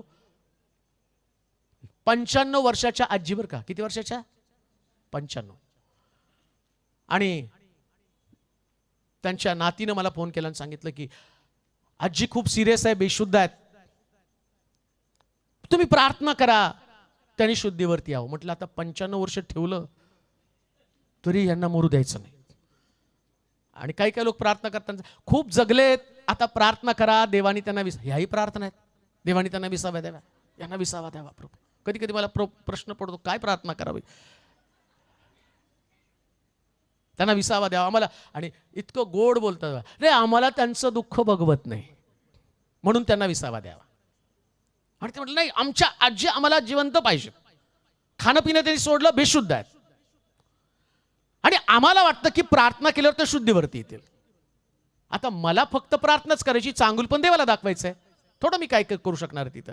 मी म्हटलं देवा यांचा विश्वास आहे, याच्यानंतर त्या आजी जाणार आहेत, काही दिवसांनी ते संपतील, पण यांच्या विश्वासाचं काम त्यांच्या जीवनामध्ये घडावं यासाठी की प्रत्येक व्यक्तीमध्ये आशा असावी की देव सगळ्या स्थितीमधनं मला बाहेर काढतो, अशी प्रार्थना केली. आणि दुसऱ्या दिवशी त्यांचा फोन आला, आजी उठून बसली आणि जेवली. भोगा म्हटलं आता ते काय काय मटणाचं सूपच द्या, चावतच नाही, भाजी भाकर द्या, चालू करतात बरं का ते. मग तेव्हा लय बोलतात गोड गोड, तेव्हा दे दे दे दे दे दे दे घरी न्या, मग तुम्ही भोगा. देवाचं चांगुलपण हरेक एजच्या व्यक्तीला देव दाखवतो. आमीन म्हणाल का? प्रत्येक एजच्या व्यक्तीला. कोणतं तुमचं एज आहे? शमूएल छोटा बाळ असताना सुद्धा परमेश्वरानं त्याला सांगितलं, मी एलीच्या जागी तुला याजक पदावरती नियुक्त करत आहे. पहा, एवढ्या छोट्याशा बाळाला देवाने त्याचं चांगुलपण दाखवलं. छोट्या बाळाला हो. आणि इतका मोठा याजक एली, तो काय म्हणतो माहिती का? एलीच्या जागी मी तुला नियुक्त करते. देवाचं चांगुलपण आहे हो. देव तुमच्या एजचा पण विचार करत नाही. पहिली माझी मीटिंग एका ठिकाणामध्ये, एक पास्टरला जायचं होतं आणि ते म्हटले छोटं गाव आहे, मी नाही जात. त्यांनी मला सांगितलं तुम्ही जा. आणि मी गेलो तिथं पहिल्या मीटिंगला. आणि गेल्यावर तिथले पाळक मला पाहिलं, काय नाव तुमचं? मग त्यांना वाटलं नाव नोंदवायला आलो रजिस्ट्रेशन करायला मीटिंगसाठी. काय नाव तुमचं? म्हटलं तेलोरे.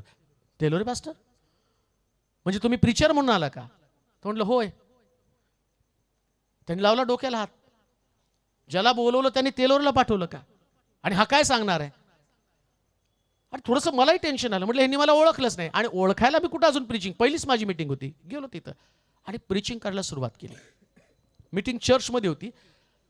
पहिल्या दिवशी इतकी सभाशीर्वादी झाली. दुसऱ्या दिवशी आम्ही लगेच ग्राउंडवर गेलो आणि ते ग्राउंड पण भरलं. आणि एवढे प्रभूने अद्भुत गोष्टी केल्या. त्यास तो पाळक सगळ्या मीटिंगचा समारोप झाल्यावर ते पास्टर आले, समोर सांगायला लागले.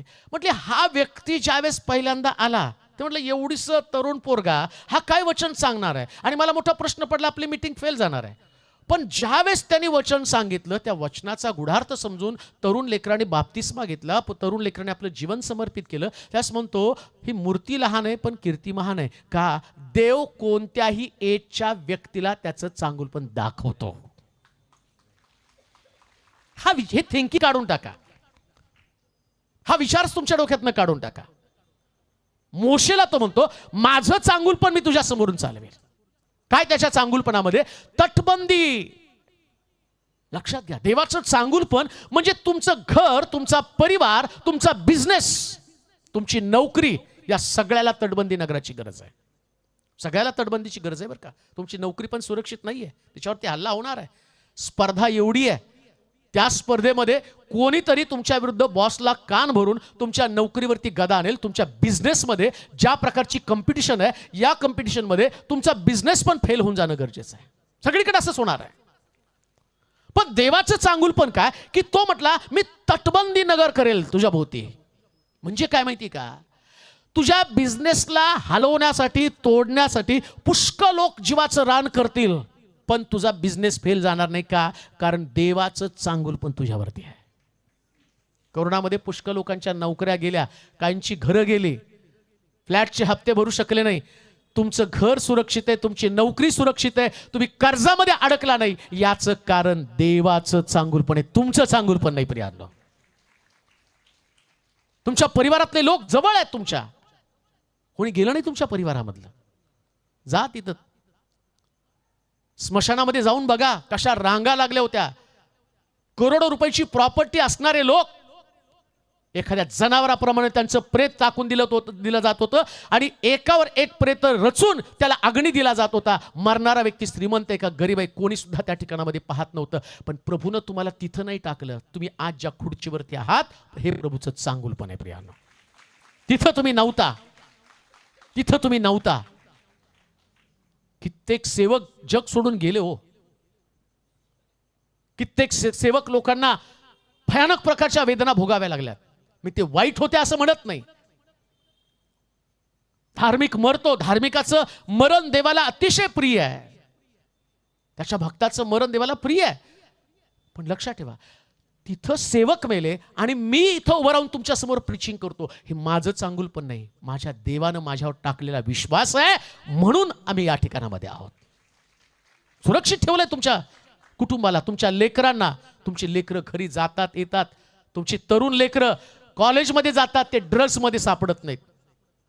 तुमची कॉलेजमधली लेकरं कुठल्या व्यसनाच्या अधीन जात नाही. तुमची कॉलेजमधली लेकरं देवाच्या भवनामध्ये आहेत तर याचं कारण देवाचं चांगुलपण आहे. तुम्ही चांगले आहात म्हणून नाहीये. आज कोणी सुरक्षित नाहीये, कोणीच नाही सुरक्षित. इतकं भयानक वासनेनं जग भरलेलं आहे, इतकं भयानक प्रकारचं देहाची लालसा लोकांमध्ये. तरुण लेकरं सुद्धा दिशाहीन अशा पद्धतीने भटकत आहे. आणि तुमची लेकरं घरामध्ये आल्यावर तुम्हाला माहित पण नाही ते काय करून आलेत. पण तुमची लेकरं जर आज चांगले असतील ना, तर याचं कारण देवाचं चांगुलपण आहे, देवाचं चांगुलपण आहे. वाम मार्गाला नाही लागले ते. एक स्त्री रडत होती, माझा भाऊ 18 वर्षाचा मुलगा आहे माझा भाऊ, शेजारी राहणाऱ्या 45 वर्षाच्या बाईच्या प्रेमामध्ये पडला आणि त्या बाईला 4 लेकरं आहेत. आणि त्याला मी किती समजावून सांगतो पण तो ऐकायला तयार नाही. किती भयानक परिस्थिती जगाची,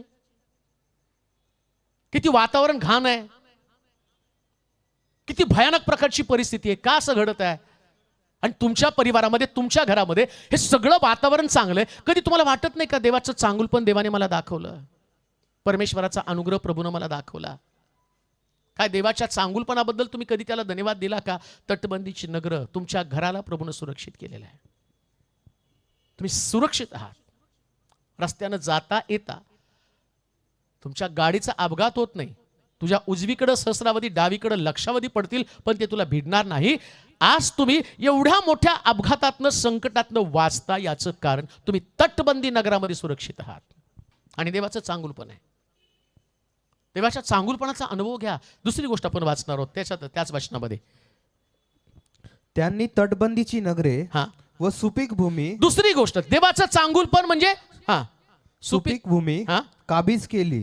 सुपीक भूमी काबीज. देवाचं चांगुल, तो म्हटलं माझं चांगुलपण मी तुझ्या समोरून चालेल. म्हणजे काय चालवणार आहे? तटबंदीचं नगर. तुमचं घर सुरक्षित, बिझनेस सुरक्षित, सगळं काही सुरक्षित. आता तो म्हणतो माझं चांगुलपण म्हणजे तू सुपीक भूमी काबीज करशील.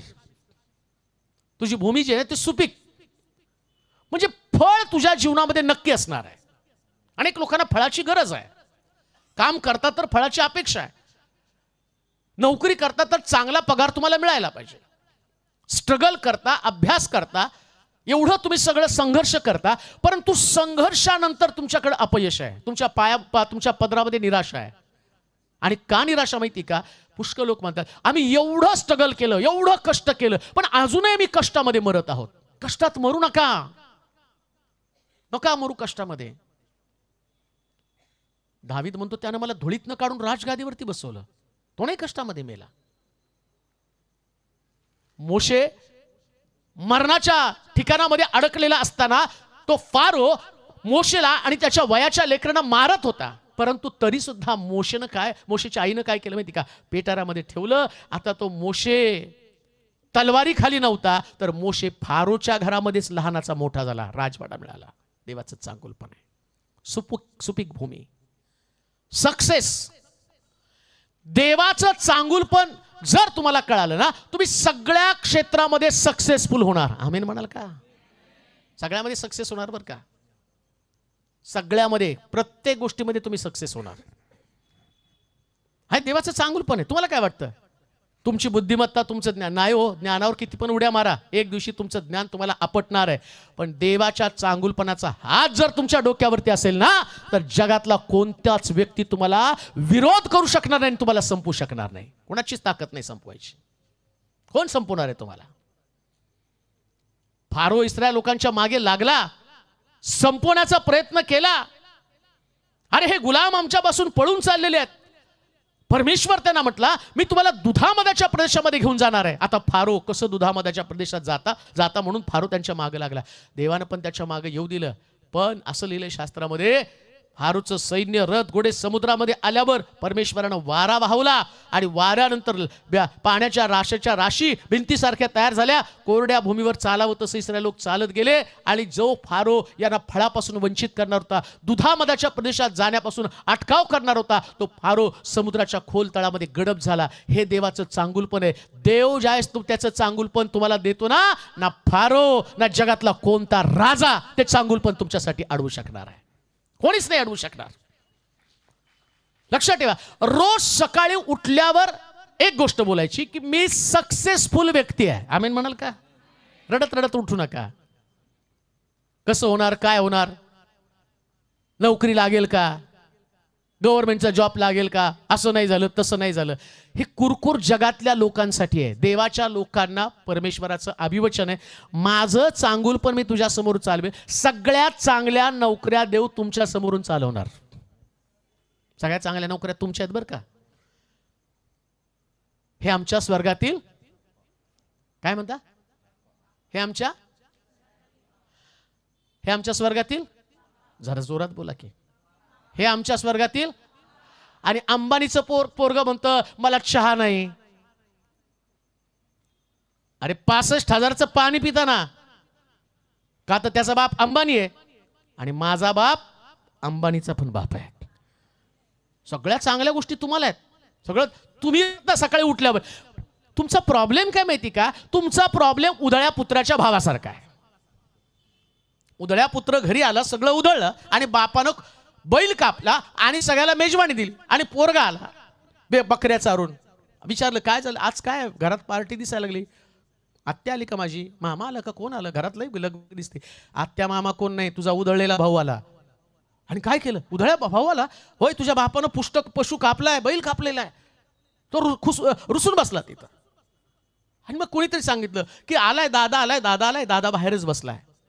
बापाला का रुसून बसला बाबा, एवढे वर्ष मी तुमच्या घरात राहिलो, माझ्यासाठी बकरी पण नाही कापली, त्याच्यासाठी अख्खा बैल कापला तुम्ही, साधं कोकूर पण नाही कापलं माझ्यासाठी. तो म्हटला अरे सगळं तुझंच होतं ना, प्रॉब्लेम तुम्हाला रडायची सवय लागली, बकरी कापली नाही. बापाने अडवलं बकरी कापायला, बापाने अडवलं बकरीची, तुम्हाला बिर्याणीची पार्टी करायला, बकरी कापून बरं बिर्याणी खा, नाही तर अजून तुमचा रस्ता फार तुमचा गाजला बरं का, तुमचा रस्ता चंद्रपूरचा. रोज गेल्यावरती मटन मटन मटन मटन. अरे म्हटलं हे चंद्रपूर नाही मटनपूर आहे. काय बापाने अडवलं होतं का त्या उधळ्या पुत्राला खाऊ नको म्हणून. पण त्याला बापाचं मन आणि स्वतः काय करायला पाहिजे हेच माहित नव्हतं. तसंच आहे हो, तुमचा देव तुम्हाला सुपीक भूमी देणार आहे, पण तुम्हाला माहितच नाही ना सुपीक भूमी आमच्यासाठी आहे. जगातले सगळ्यात चांगले मोठे बिझनेस तुमच्यासाठीच आहे. आमेन म्हणाल का? सगळे बिझनेस तुमच्यासाठी आहेत. कोलगेटवाल्याने दाखवून दिलं, दात घासायची पावडर विकता विकता अमेरिकेतली सगळ्यात मोठी स्टेट एम्पायर बिल्डिंग त्या कोलगेटवाल्यांनी बांधली. का? कारण त्याला माहिती होतं देवाचं चांगुलपण काय. आणि अजून एक गोष्ट मला सांगतो, जेवढे जगातले मोठे मोठे असणारे संशोधक आहे, बिल गेट्स पासून सगळे यहुदी आहेत बरं का. मॅगी बी यहुदी आहे. का तर या लोकांना माहिती आहे कुठल्याही बिझनेसमध्ये आम्ही हात घातला ना, भारत सरकारने ठरवलं, ते म्हटलं नाही याच्यामध्ये लोह जास्त आहे, मॅगी बंद करा. झाली का बंद? मॅगी तुमच्या घरात आली का, देव सक्सेस देत असतो प्रियानो. यश फक्त देव देत असतो. हे देवाचं चांगुलपण आहे. म्हणून रडत रडत जीवन जगायचं नाही. फेल्युअर सारखं अपयशी जीवन नाही जगायचं. आणि देवाच्या लोकांनी त्यांची चर्चा सुद्धा वेगळी असली पाहिजे बरं का. तुमच्या चर्चाच वेगळ्या असल्या पाहिजेत. एकच मुद्दा सांगतो, संपवतो. खूप तुमच्याशी बोलायचं आहे, परंतु तुम्ही सगळे थंडीने गारठले असं दिसतंय मला. तरी एक मुद्दा सांगून संपवतो. देवाला त्याचं चांगुलपण त्याच्या लोकांसमोर चालवायचं आहे. आता देव त्याचं चांगुलपण चालवत असताना दोन पद्धतीचे लोक आहेत. ज्यावेळेस ते कनानाच्या जवळ आले त्यावेळेस असं सांगितलं, 10 लोकांना त्या यहोशुवानं 10 लोकांना वेगळीकडे पाठवलं आणि 2 लोकांना वेगळीकडे पाठवलं. आता देव त्यांना बोलला होता, मी तुम्हाला दुधामधाच्या प्रदेशामध्ये नेणार आहे. आता अभिवचन पूर्ण होण्याचा समय आला. आणि मग त्यांनी काय केलं माहिती का, 10 हेरांना पाठवलं आणि 2 हेरांना पाठवलं. आणि त्या 10 हेरांना दोघांना सेम सांगितलं होतं. काय सांगितलं होतं माहिती का, आतमध्ये जाऊन फळं कसली आहेत, जनावरं कसली आहेत, कसं दूध देतात, किती ते जनावरं मोठे आहेत हे बघून या. यांनी ते नाही बघितलं.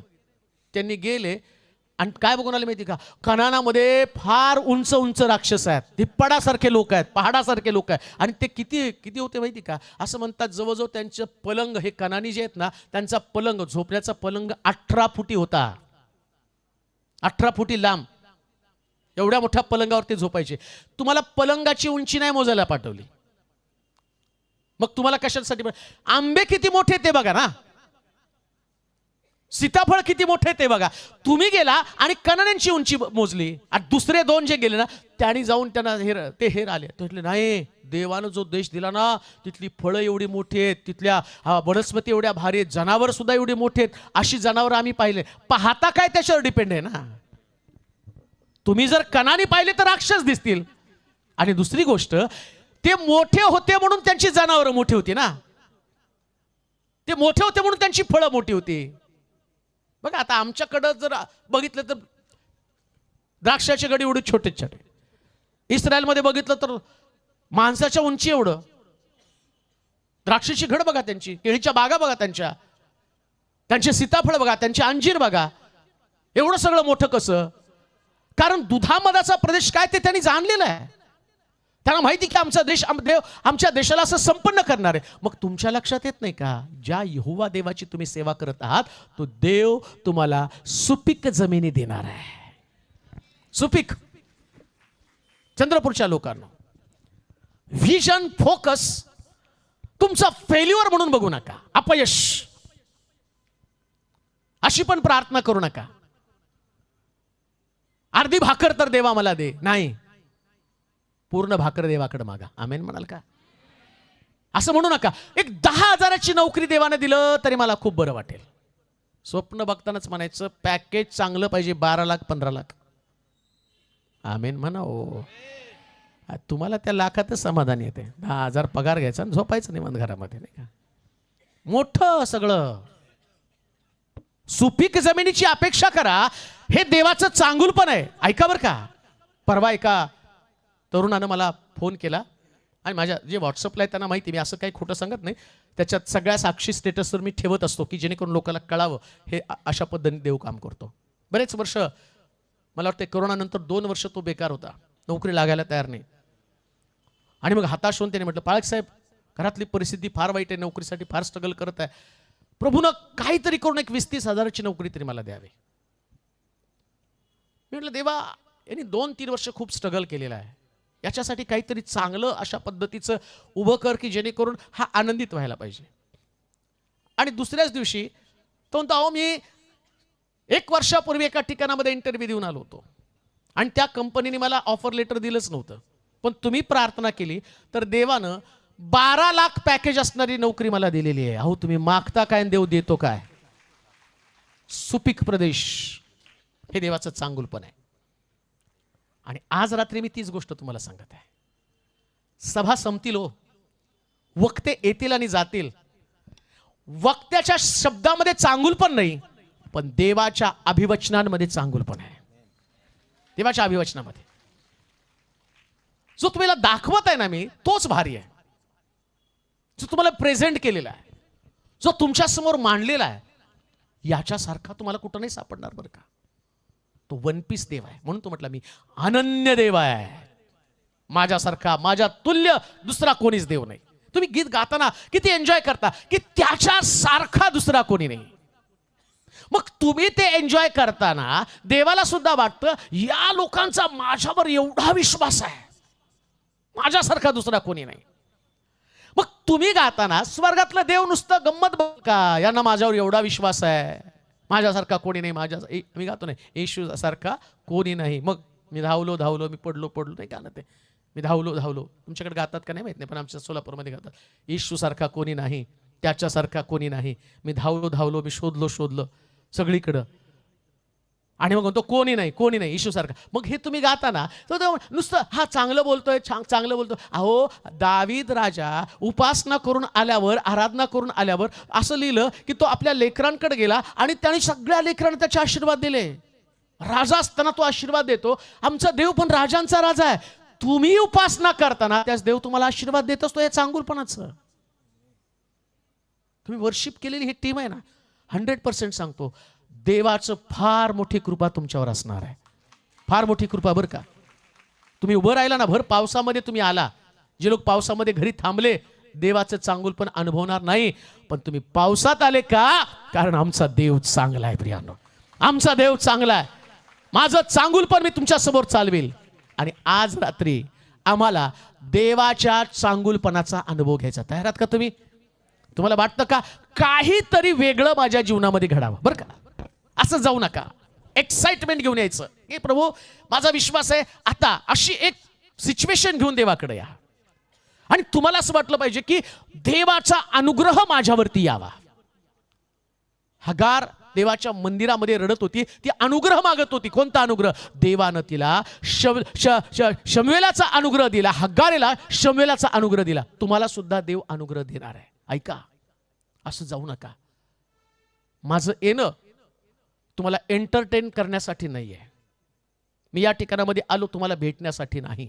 ऐका, पण माझं या ठिकाणातनं येणं तुमची भेट चांगल्या देवाशी होण्यासाठी आहे. आम्ही एकमेकाला भेटलो, आम्ही विसरून जाऊ. माझे संदेश पण तुम्ही विसरून जाल. आणि मी म्हणत नाही तुम्ही माझं नाव लक्षात ठेवा. त्या नावामध्ये काहीच नाही माझा. सर्व नावाहून श्रेष्ठ असणारं नाव यहोवा देवाचं, येशूचं नाव सगळ्यात मोठं नाव आहे. आणि आता त्याच्याकडे जायचं आणि काय म्हणायचं माहिती का? देवा मला तुझं चांगुलपण पाहायचं. आता बघ, आता एक गोष्ट करायची. त्या विश्वासानं फक्त पुढे या. साक्ष देव तुमच्या जीवनात 100% घडवणार आहे. 100% बरं का. तुम्ही असंच गेला ना, काही मजा राहणार नाही. असे येतात वक्ते जातात, सभा होतात, मग लोक चांगल्या झाल्या चांगल्या झाल्या. सभा चांगल्या नाही, देव चांगला आहे. देव चांगला आहे. आणि आज रात्री त्याच्या चांगुलपणाचा अनुभव आपण घेऊया. आपल्या जागेवरती आपण उभं राहूया, आपले डोळे बंद करूया.